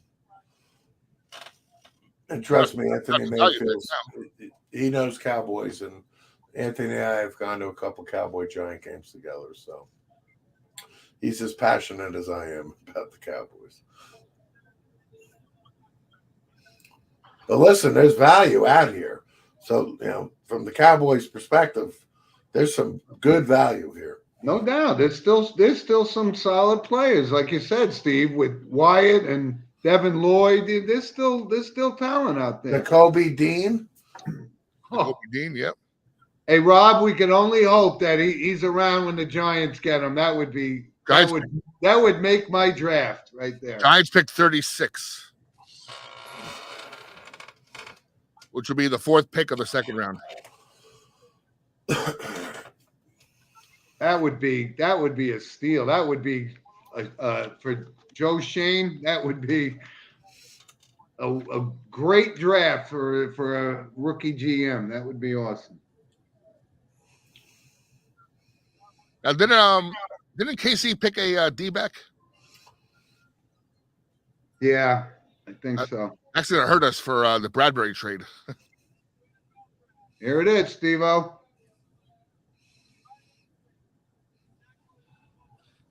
Oh, Tyler Smith, tackle from Tulsa. All right, folks, I'm tapping out for the night. It's great. Good night, everybody. It's great to spend NFL Draft 2022 with you. I have research to do on my new number one pick. I never heard of him. Being honest. But if the Cowboys think Tyler Smith is the answer at tackle, who am I to argue? There's got to be something going on with this Jermaine Johnson that he's still on the board. I mean, wow.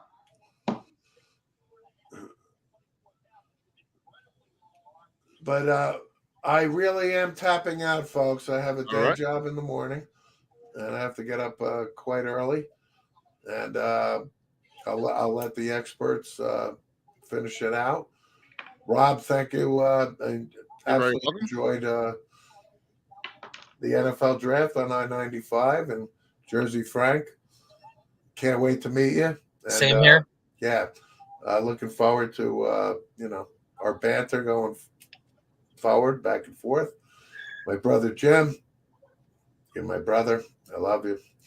And, I'll see you on Sports with Mono and Mono on Saturday. Right. I'm Mono and you're Mono? That's the brothers Mono. Yep. For everybody, he's the first Mono and I'm the second one. Not early. No. Not that it matters anymore. I don't work late anymore, but. And Facebook user, good night, Steve. Thank you so much. Thank you for watching. Thank you for listening. And all right, I'll see you guys. All right. Take care. All right, guys. Thank you.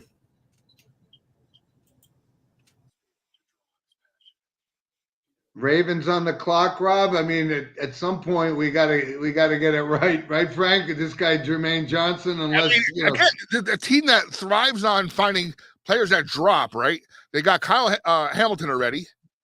Now Jermaine Johnson, they're going to load up their defense in the first night of the draft.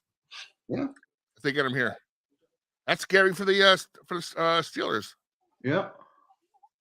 Well, I mean, if I was them, I would definitely be a little concerned with running back, wide receiver. I know there's not that many out there, but I mean, other than Lamar Jackson, who do you got? Oh God, I can't even think of who was their feature. Well, Hollywood Brown is gone. Hollywood Brown went to the Cardinals. Yeah. Did he win today? Yeah. Yeah. He got traded. Who did they get? Somebody that signed like Chase Edmonds or something?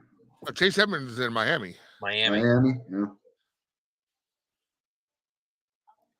I don't know. But again, I'm not the manager, the general manager for them. And hey, listen, the Ravens won a Super Bowl with a defense. They didn't have an offense. Yeah. They won with a defense and a game manager in Trent Dilfer.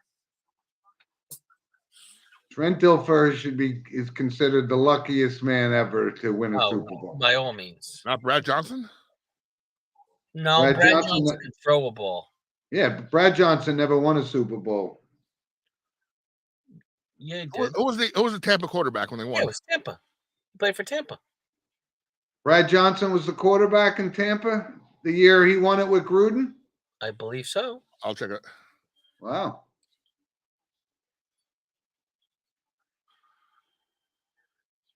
I didn't think there was a more obscure quarterback to win a Super Bowl than Trent Dilfer, but I stand corrected if that's the case. Yep, Tampa Bay, 2003. Wow. Brad Johnson, yeah. He was a pretty decent quarterback. He could throw the ball. Good career, Had a couple good seasons with Minnesota. Yeah, he had a couple good seasons with Minnesota. Yeah.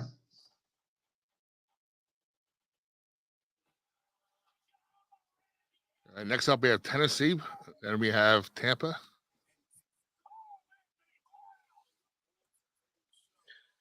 Rams don't have a pick, right? Rams don't have a pick. Don't think so. By the way, who picked Quay Walker? He was picked, right?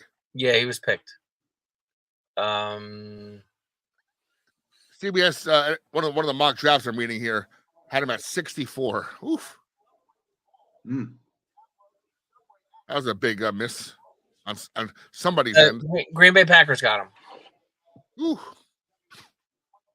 Yeah.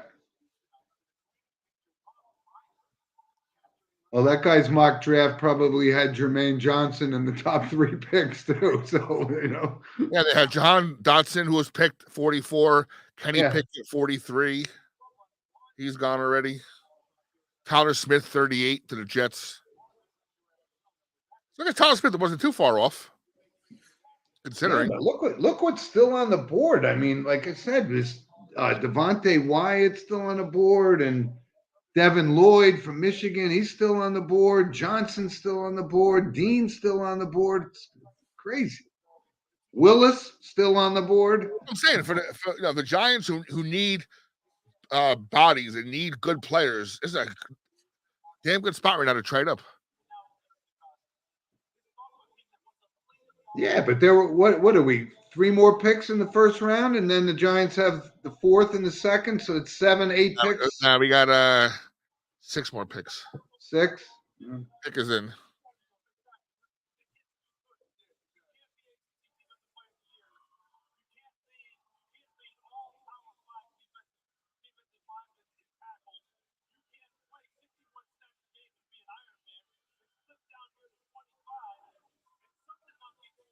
I stopped talking. Just make the pick already. After a while, it's like, all right, all the pop and circumstance is done. Let's just Get no, Rob, you can't get away from it. It's the whole marketing thing. It's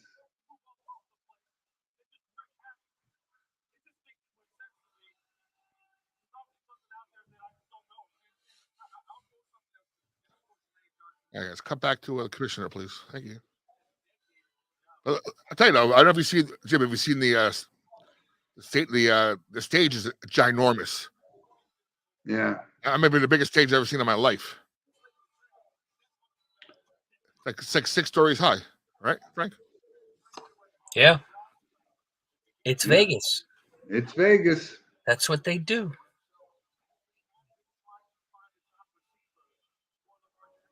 Yeah, Ravens have a good chance here to really make their defense. Huh. Last year, they could have stopped anybody last year.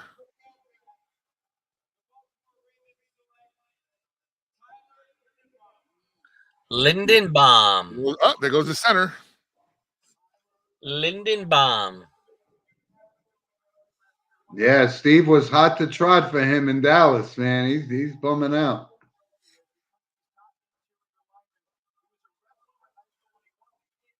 Wow, and then Johnson drops another spot. This is crazy. Something's got to be going on with him. I don't know. Be a character issue. If you're this is the kid that played at Iowa. Oh, that's right. He was the wrestler. He pinned Worst, the guy that's the offensive lineman for Tampa. Did he? Yeah, I saw this the other day. Well, Linderbaum was a wrestler as well. He's a heavyweight wrestler. Yeah. No kidding. How you wrestle at a heavyweight at that level and still can play Division I football at that kind of level. That's something else. Wow. Well, I mean, if you're good, you're good. I guess.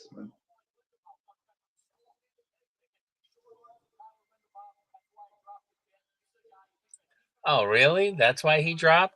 They said his pick dropped because he had short arms.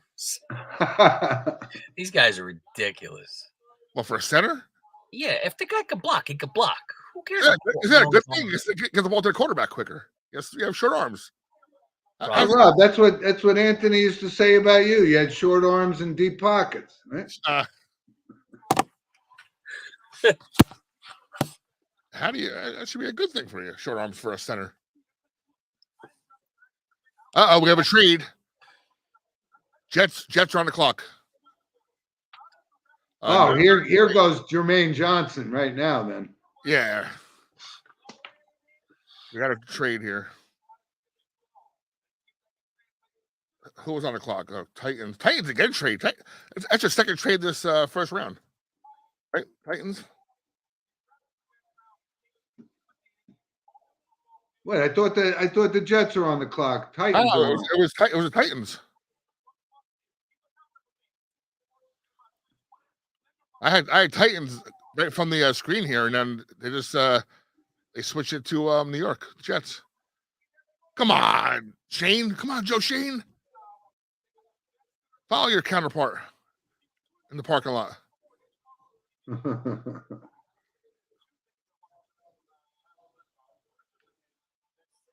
So, Jim, the St. Mary St. Joe's game has been rescheduled. I'll let you know when it's gonna happen. Okay, that was supposed to be tomorrow, wasn't it? Supposed to have been tomorrow.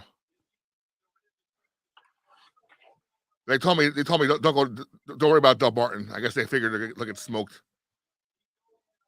They're by far the non-public B first round first seed. Why was the Joe's St. Mary's game canceled? I don't know. I guess he wanted to give his transfers some time. The transfers played Monday against Woodridge. Night game, 7:00 at night. Night high school baseball. Yeah. I hope the field's lit. Yep, turf field too. Even brown turf for the morning track. Brown turf. Brown, whatever that turf field is. No, the fake field. The yeah, like AstroTurf. Yeah. Hey Rob, I went to see a Rutgers game on Saturday, and my nephew Frank is the pitching coach for Rutgers. Oh, really? And they're having a hell of a season. They were actually playing Iowa. What a beautiful field though. Like what a nice spread they got down in Rutgers. It's Bainton Field in Piscataway, which is a couple miles from the campus. What a great venue for a game. It was easy in, easy out, and just really, really good venue. It was. How long has he been the pitching coach there? This is his third season. Nice. Rutgers is actually ranked Yeah. the best team in the Big Ten. My nephew Frank was a catcher at St. John's, an all Big East catcher at St. John's. Okay. And he's had a couple of stops. He was at Bryant University. He was at George Washington. And he's at Rutgers now. The guy from Bryant, when he got the Rutgers job, took my nephew Brendan with him to Rutgers. That's awesome. Yeah, it's really, really great. That is awesome. Still no word about the trade yet. I know I saw Jets did not have a pick this late. Here's the pick. Jermaine Johnson. Yeah. We should have done, Jim.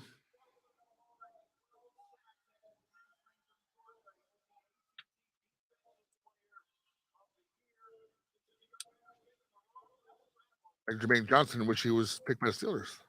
Yeah, well, let's. In that black and yellow.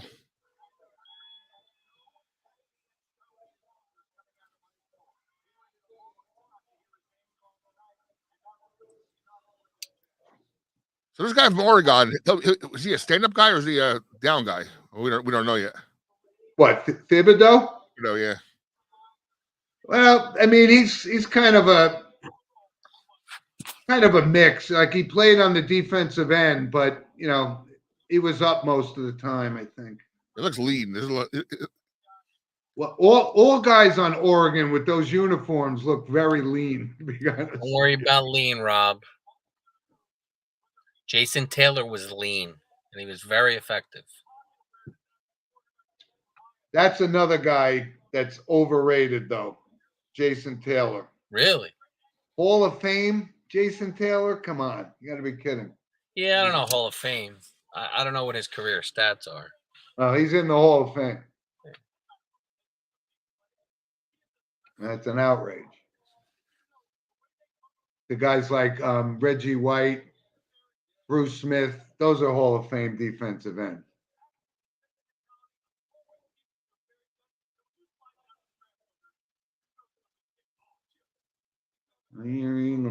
Now we got Jacksonville, Green Bay again, in New England.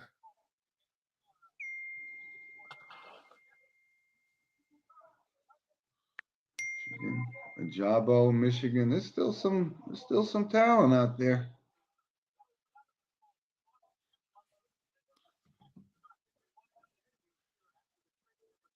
They always say that a good team makes their mark in the second and third rounds, day 2.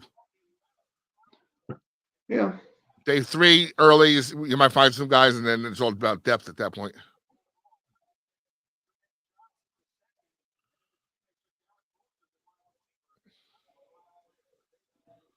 Wow, he dropped a. Oof. But we've been concentrating on these draft picks, and there's still, they didn't move Baker Mayfield yet, and Garoppolo didn't move, and there's still Bradbury. Yeah, I thought there was going to be at least a little bit more trade. I think the biggest trade in the whole thing was A.J. Brown. That was a shocker to me. That came out of nowhere. Well, let me just give you a little info on Jason Taylor. As of right now, Jason Taylor has the 7th most sacks career. So, I mean, he's top 10. I mean, he's right after Strahan. The next closest guy is Terrell Suggs. How many sacks does Strahan have? He's retired. What? How many sacks does Strahan have career? 141.5. So 140.5 were actually real ones. Yeah, exactly. And Jason Taylor has 139.5. So, I mean, he's up there. Yeah, I'm not saying he wasn't good. I'm just saying Hall of Fame is a little questionable to me. I have very high Hall of Fame standards, as Rob can attest, as we talk about on our show all the time. Well, I mean, all the guys above him are Bruce Smith, Reggie White, Kevin Green, Julius Peppers, Chris Dolman, and Strahan. Yeah. And that's a pretty good list of company to be in, and you're the next guy. I'm not saying it's not a good list. I don't know. I never feared Jason Taylor in the way I feared Reggie White and Bruce Smith. Well, because those guys were down linemen. He was more of an upright. He was like a hybrid. So he would theoretically, he was playing defensive end, but he was also playing like outside linebacker. That's how he played the game. He played it a little different than most. And that was a knock on him too. When he got drafted, they were like, you're never going to survive at this position. You're not heavy enough. But he was fast and strong, which he helped. was definitely fast. I'll give him that. I don't remember him standing up as that. I thought he was always a down guy. No, he did stand up from time to time in certain formations.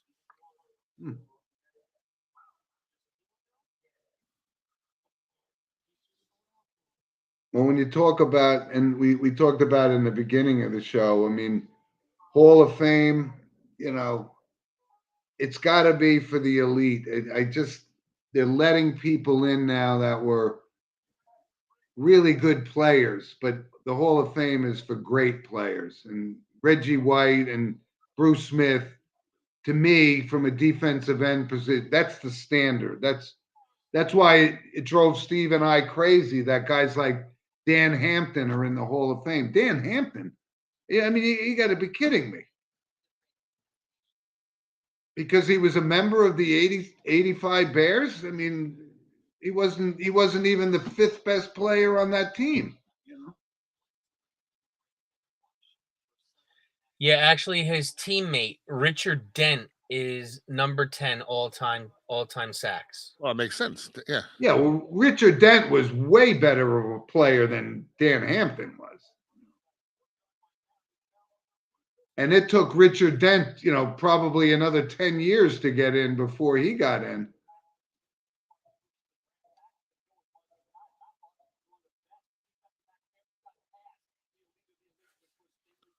That's 5 available. Daxton Hill, Malik Willis, Arnold Ebiketie from Penn State, Devin Lloyd, Kobe Dean. All right, so we might have a linebacker there for, all right, we still have some picks yet. That's what I'm saying. If these guys are available, come on, move up.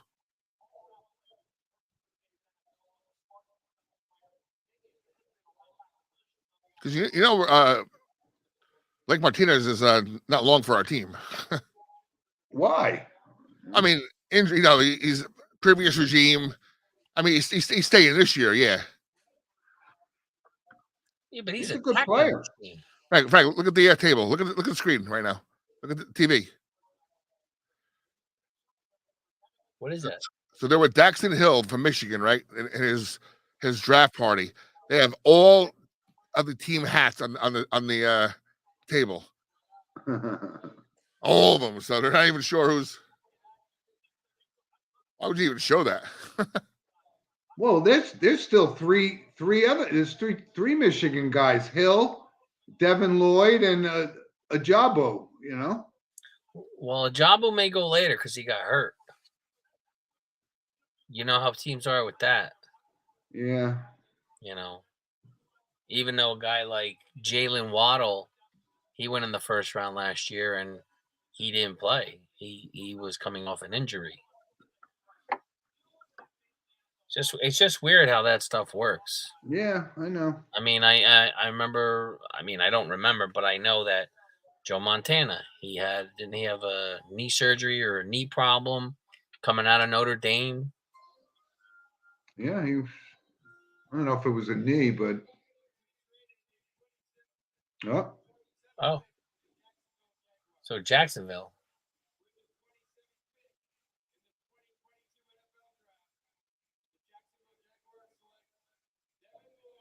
Devin Lloyd. Lloyd is one of them.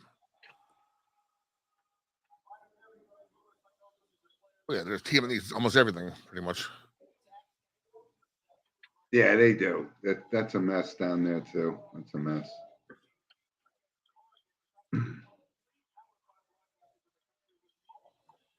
I think it's pretty cool when you see a player like this from a smaller school get picked. Who? Those guys from Utah. Oh, that's not really a smaller school. Yeah, that's pretty big. It's not a big powerhouse. Yeah, but I mean, they've been pretty competitive. Probably the last, I don't know, 8-9 years. I mean, they've put out some pretty good players. I know. Guys you wouldn't even know went there. Yeah, was a quarterback that went there? Alex Smith. Alex Smith, yeah. Here, I'll pull it up.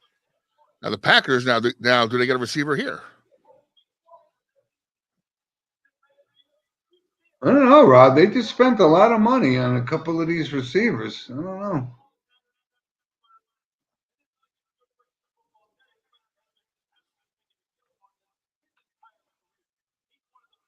I mean, Rodgers isn't going to be there long enough to groom somebody into the Devontae Adams mold, but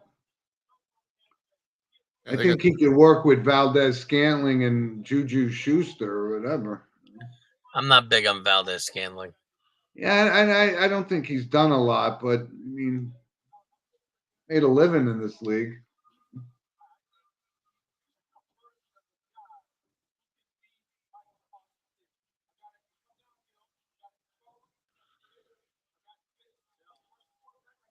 Why does Roger Goodell act as he knows all these guys personally when they come out of their picks? Bear hug, high five. They have like a lot of meetings and stuff. Like I'm sure he's at the combine or has something to do with that. They look for like personality flaws too, so they can give these teams heads up. Because a lot of these guys, they're like jarheads. They're like out of their cookies because of their upbringing, where they're from, just how they are in general. So I mean, it's a lot more intensive than you think. You know, I mean, even when you become a rookie in the league, you got to go to like mandatory meetings on how to conduct your life, how to use your money. Guys like Chris Carter were like leading some of these classes. I've watched a lot of it, and it's surprising, but it's also understandable because you give a guy that came from meager upbringing and you all of a sudden give him all his money, he may not know what to do with it and lose his mind. Well, that's what we talked about on our show last week was this whole Marcus Dupree story, Frank, when just like that. I mean, he comes from the backwoods of Mississippi and, you know, his talent was undeniable. But when he finally made the money, he had some guy look after it for him and took it all. Marcus Dupree never saw a dime of that money. Well, that's again, just that's not really, that's a little different because that's somebody trusting somebody. I'm just talking about guys making bad decisions. I'm not even. That's again. That could happen to anybody. But I'm talking about a guy. Hey, Henry Ruggs, perfect example. Let's buy an expensive car and do 190 miles an hour and probably be drunk out of our head. Whatever his deal was. Yeah. But stuff like that, I think that's what they're trying to avoid. Or guys spending their money frivolously or doing silly stuff. I mean, listen, there's the Michael Vicks and Charles Barkley's of the world who we know or have done some messed up stuff. I mean, Charles Barkley's, from what I understand, is still a degenerate gambler. Yep. But he's got the money to do it. At least I think he does. Apparently he does. Yeah.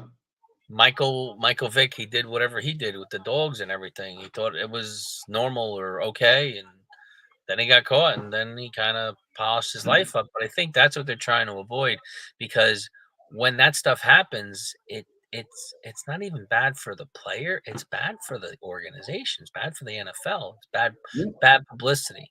And I know they say, "Oh, bad publicity. Any publicity is good," but nah, not this kind of publicity. Yeah. Because we're already predetermining some of these guys that are going to do it anyway. So they're just trying to avoid it. I mean, I watched a show not too long ago, and Chris Carter, and Chris Carter was a screwball when he first came into the league, especially with drugs. He had a lot of problems.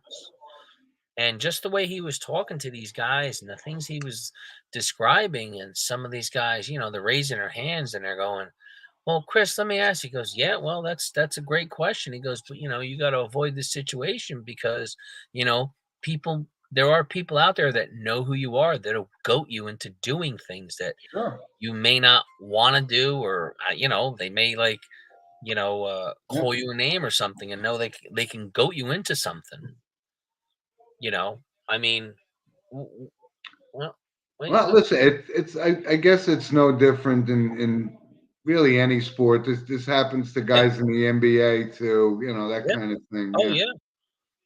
Problem with the NBA is NFL guys, if you're just barely hanging on, you get cut, and that salary is not guaranteed. Right. Those NBA guys could be the 15 guy on the bench making $5 million and barely play. And great point, Rob. Is this Andre Whitworth? It's Andrew Whitworth. Andrew, whatever.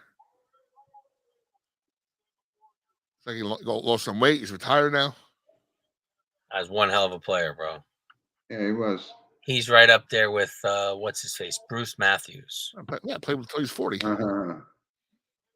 That's high praise right there, my friend. That is high praise. I mean, Whitworth was a steady, just reliable offensive lineman that played. Yes, he was. But putting him in a Matthews class, that is very high praise. Well, I think he's up there. I don't know if he's as good as Bruce Matthews, because that's pretty much the standard. I mean, when I think of that kind of prowess, and that's why I said I have such high standards, for left tackles. I think Anthony Munoz was the greatest tackle I ever saw. You got no argument from me. Yeah. Love Anthony Munoz. Oh my God. He was actually recently, even though I am a Pittsburgh Steelers fan, I'm kind of a Jersey guy. I just got a special Super Bowl edition Anthony Munoz jersey. Oh, nice. Always wanted an Anthony Munoz. Always. Nice. For as long as I've been playing Madden Mobile, it's like, because I play Madden, I love playing it. He's in it every year. He's always an offensive lineman I pick because he's a monster. All right, here's the pick. Wyatt, yeah. Well, they're really loading up on their D. Well, I think that's is that the fourth Georgia Bulldog defensive guy to get picked in the first round already, and Dean's not even one of them, Rob. Right? You had Walker, you had Wyatt, you had Jordan Davis, and now Devontae Wyatt.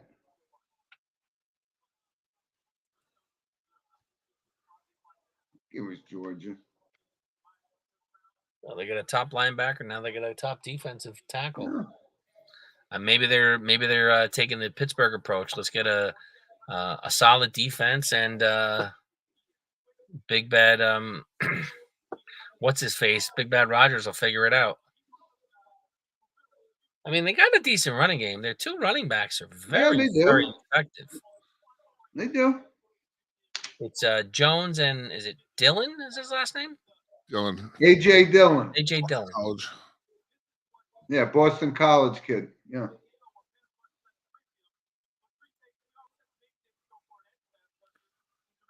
Let's see. Wow, I bet you know what, Rob. I'm not going to look it up, but 4 defensive guys for first round pick from one school. I mean, maybe that happened to Miami or something. You know. I would probably say the Hurricanes. Yeah, like 20 years ago, 25 years ago, right? Like when Jerome Brown was on that team. No, I don't think it was Jerome. I think it was the Ed Reed, either the Ed Reed or Sean Taylor, somewhere around there. Because I know a couple of those defensive backs.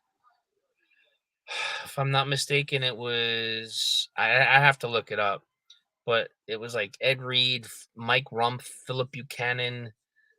Sean Taylor was there somewhere, maybe before or after, but one of those years they were just. Yeah, 4. You're right, 4.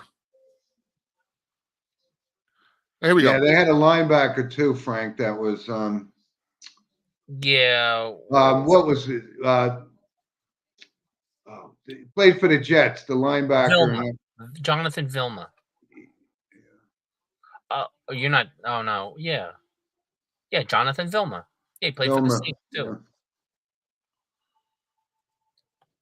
All right, here we go. Pick is in. More commercials.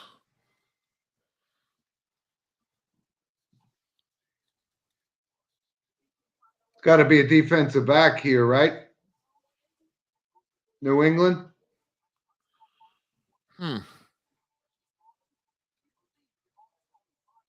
got to think it's defensive back here. Or the linebacker from Purdue, Karlaftis.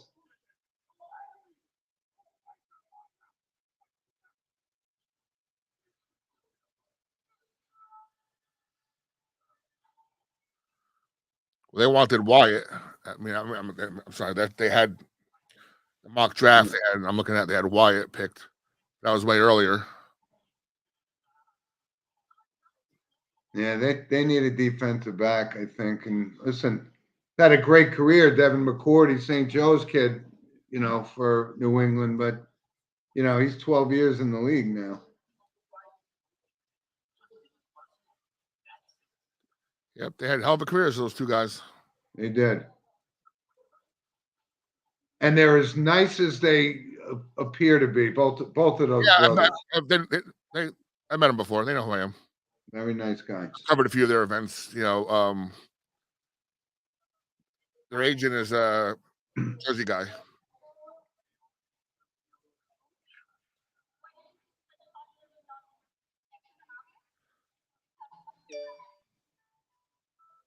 I think if they're going defensive back, it could be this guy Daxton Hill from Michigan. That was the other guy. Here it is. I wasn't even close, but it was. Let's see. It's Sean Taylor, Jonathan Vilma, EJ Williams, Vince Wilfork. That was in 2004. Vince Wilfork had a great career, I mean, he had an awesome career. And actually, if I'm not mistaken, let me see who else here. So Kellen Winslow. So that would be 5 from one team, not all defense. Let me see if there's anyone else that played for them. Well, that was Kellen Winslow Jr., I think. Yes, Winslow Jr., yes, the meatball. He's in jail now, I think. Yes. Yep. Okay. It's the best thing about being in Vegas right now. It's only 8:20 there. They're gonna finish this draft up in the next 15, 20 minutes. They gotta go party. Yeah, it's gonna go nuts down there. Dinners everywhere, parties, you know. That is like, Yeah. Who's gonna be one of the prospects to, just like we talked about, Frank, like you brought up before, you know, a lack of judgment, you know, at an inopportune time, right? let me tell you from experience, those casinos in Vegas at night, you don't know if that's just a plain old good-looking hot chick or if that's a, you know what. Wow. They all look the same in Vegas. They took the guard I've never heard of, Cole Strange. The Patriots took a guard. That makes sense. Wow. From where? I don't even have them on my. Chattanooga. What? If I'm not mistaken, same college as Terrell Owens. He went to Tennessee, Chattanooga. Pretty sure.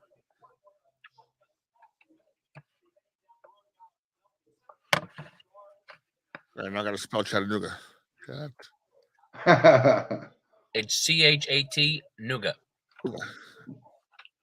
TT Nuga. TT Nuga.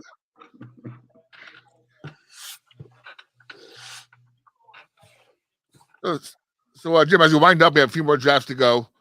Picks here. And then I guess we'll do a little draft recap for the second and third round on your show Saturday. Great.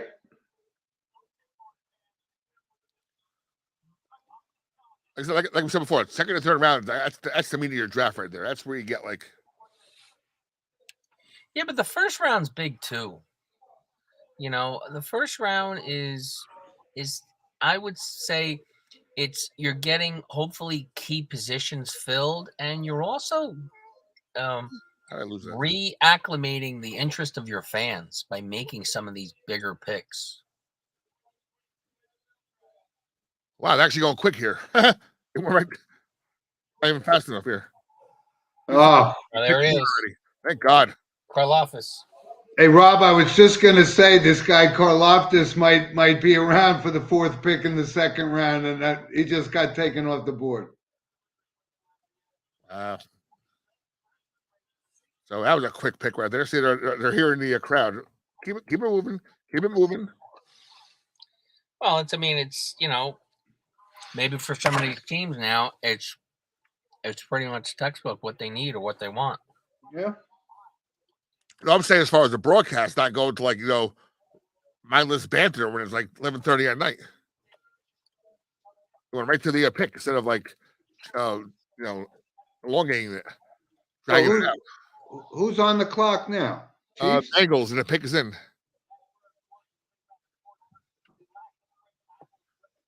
I gotta spell Caparitis. Come on.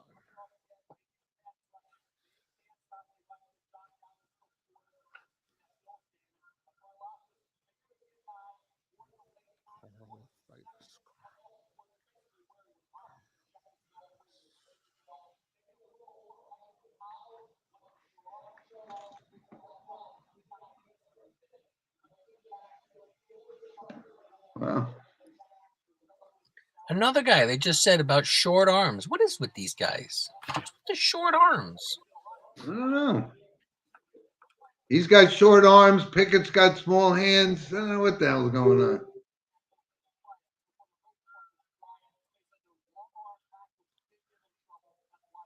The long arm tackles gave him trouble. I've never heard of this before.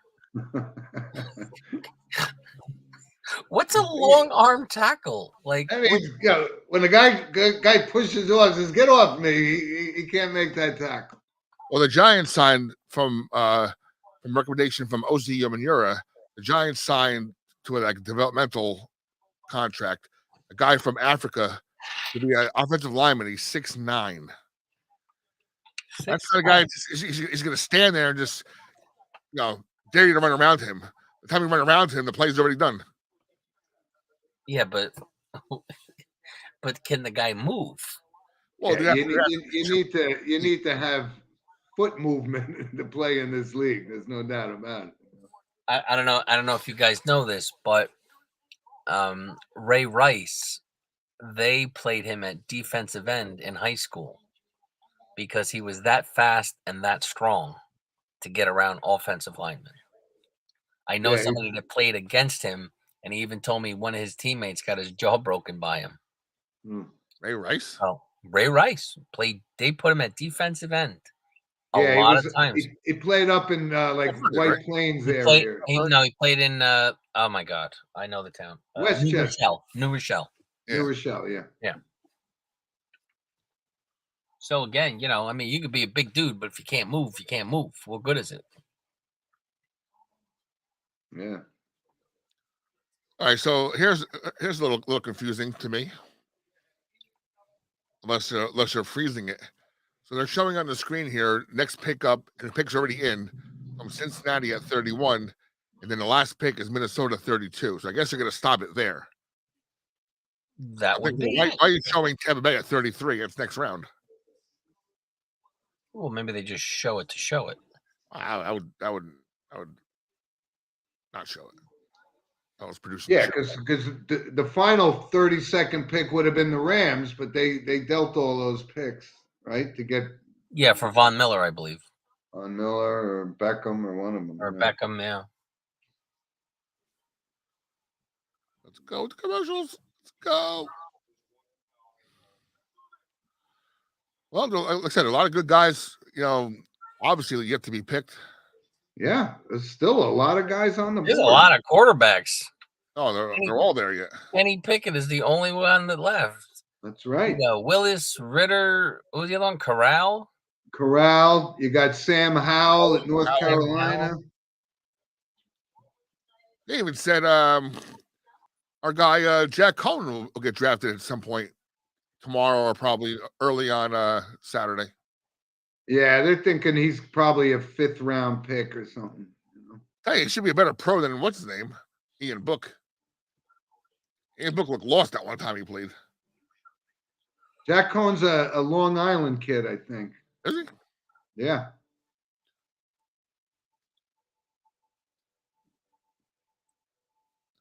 Everybody wants to be the next. Yeah. Who's that guy? Chase Daniel, who's made a mint, just being a backup quarterback everywhere. Yeah, he has.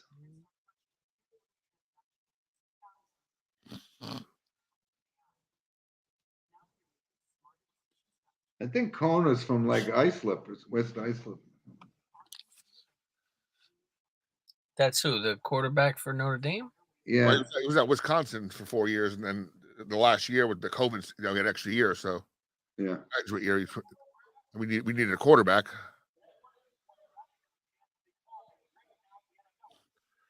I even saw that, Jim. They're making a big deal today because apparently Peyton and Eli are on the Notre Dame campus filming a segment for something, one of their projects. Oh God! And everybody thought it was like Arch Manning making a visit to Notre Dame. See, we wouldn't take Arch Manning because he's probably gonna be a 1-year quarterback. Yeah, I know. I think he's been hot to trot for some reason at Virginia. I don't know what the. Well, something to do with his sister. One of the wives went there, I believe, of the Manning brothers, and there's some kind of connection with the school currently. And Virginia? Yeah. Wow, this kid is supposed to be like the next best thing since sliced bread. That's where he's going? Really? He hasn't committed, but he's visited that twice. That's kind of on the rumor mill. But he may still go to Ole Miss. Well, I mean, with his background, I mean, geez, he could probably go anywhere. Oh, no question. He's the number one recruit. A lot of pressure on him. What do you mean? Look at all the footsteps he has to like. He doesn't have a lot of pressure, guaranteed. You know why? Because if you look at the Manning boys, even his dad's Cooper, right? His dad's Cooper. Yeah. They're all pretty even-keeled, mellow dudes. Yeah, they are. Archie went through it. Peyton and Eli went through it. if anything, he's set up better than probably anybody ever. Well, look at what's the who's the guy? Who's the all right, again, I've come on the air. My mind goes blank as far as names. Who was the guy, the Heisman winner, whose parents were rich? Manziel, right? He did nothing because he didn't approve. He was already rich. Daxton Hill. Oh, that's the Michigan defensive back, right? Safety, yeah. One more pick to go. Hey, Rob, I was talking to my buddy and Frank, I don't know if we mentioned it. He's a starting center for Ohio State. And I played with his father, and his son is just a wonderful kid. It was like the first interview we had on it was Jim and Doug show before Steve took over. Great kid. And I think he's going into the draft, Rob. He mentioned to me next year. So we'll be talking about him. He's 6'4", 295, this kind of. That's a load. And a straight A student, just nicest kid on the planet. And I said, as soon as you're drafted on draft day, Sports with Mono and Mono is going to be your first interview. He goes, you got it. Where did he play high school? St. Joe's. Oh, St. Joe's. Okay. Yeah.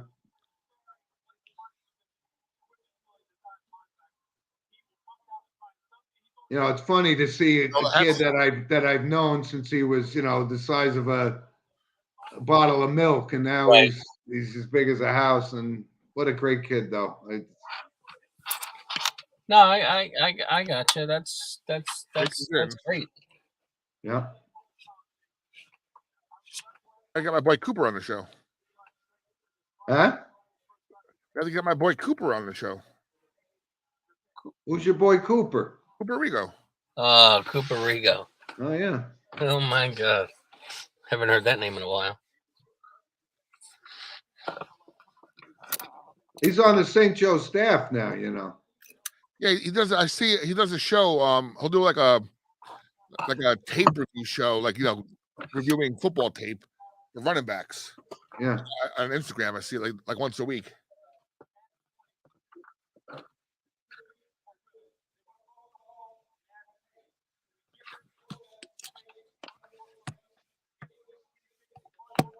Have to get Augie on the show.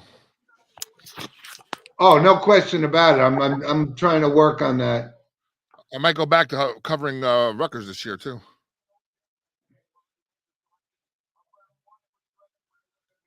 So now you and your brother have a show about football? Everything. Just in general, we talk about all kinds of sports. Okay. And Rob is our producer now, I'm sorry? Rob's our producer now, Until the summer comes. When do you do your show? Is it a set day? Well, mostly Saturdays, unless I'm busy. Yeah, we usually do it on Saturdays, and I think I saw next weekend. I think there's a game on Saturday. I think they have a game scheduled, but again, everything changes so quickly, with the sports. Yeah.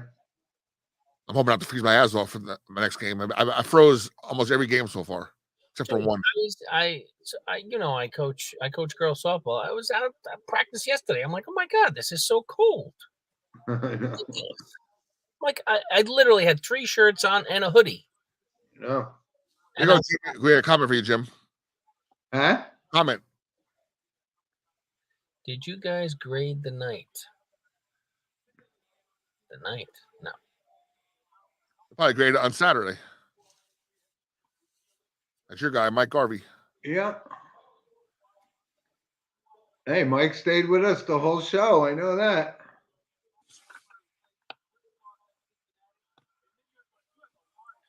Yeah, Rob, let me know when their show's on. I'd like to come on their show, if possible. You got to be. You have to have a late Saturday. You're working. Well, yeah, I know that. I know. Well, I could teach the boys how to do their own show soon because summer's coming. What does that mean? You don't work? I'm actually in negotiations, hopefully this weekend, to do the Rucker Park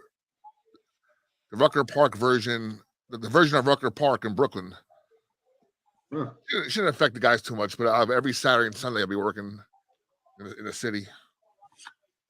All right. Well, we got to make a plan for that so we can. Yeah. You know, we want to. We've been doing the show, Frank, for every week since 3 years now. There you go. What team says better douche? I think both the Giants and Jets did very good in this draft. Here's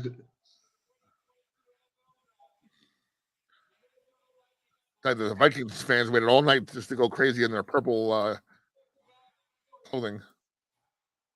Another Georgia player. I think they broke the record. Lewis. Oh, that's got to be. Because it was 4 for Miami, and then 2 years later, I read Florida State tied it. So Georgia just broke the record. Most defensive players by one team in the first round. What was the name of that defensive back? Lewis Sign. Sign. Oh, yeah. A lot of people had the Bills. We were really high on that guy. Yeah. Funny, didn't Georgia get smoked in the championship game? No, they won. Georgia won? Yeah. I forget. It's been a while. I forget. Yeah, they won. All right, makes sense because how much I love Saban. Hey, Rob, you know what? I think this is a pretty good sign. If the Giants got 4 picks to go and the Kobe Dean is still on there, that would make my day. That would make my day. Another high pick. Now, I'm looking at a random 2-round mock draft, right, from CBS Sports. Mm-hmm. Just again, a lot of guys are gone already, but their top 4 picks in round 2. The Trey McBride, the tight end I'd want from the number 1 tight end in the draft from Colorado State, going to Jacksonville. They have round 2 on the clock. Okay. They have Detroit picking Matt Corral, the quarterback. They had the Jets picking Elam, but he's already gone. Yeah. Elam. And they have the Giants picking Danielle Falele, whatever, from another offensive tackle from Minnesota. Okay. But that's already assuming that the Kobe Dean was taken, and he's still there. Yeah, he's still there. And listen, Mike Harvey, thank you for staying with us for the whole show, and it was a pleasure. I'm going to sign off. Frank? So are we. Yep. Frank, it was a pleasure to meet you and great to have you on the show, and I appreciate your insight. Very nice. No problem. Anytime. And I look forward to possibly getting on your show. Absolutely. No doubt about it. Rob, thank you, sir.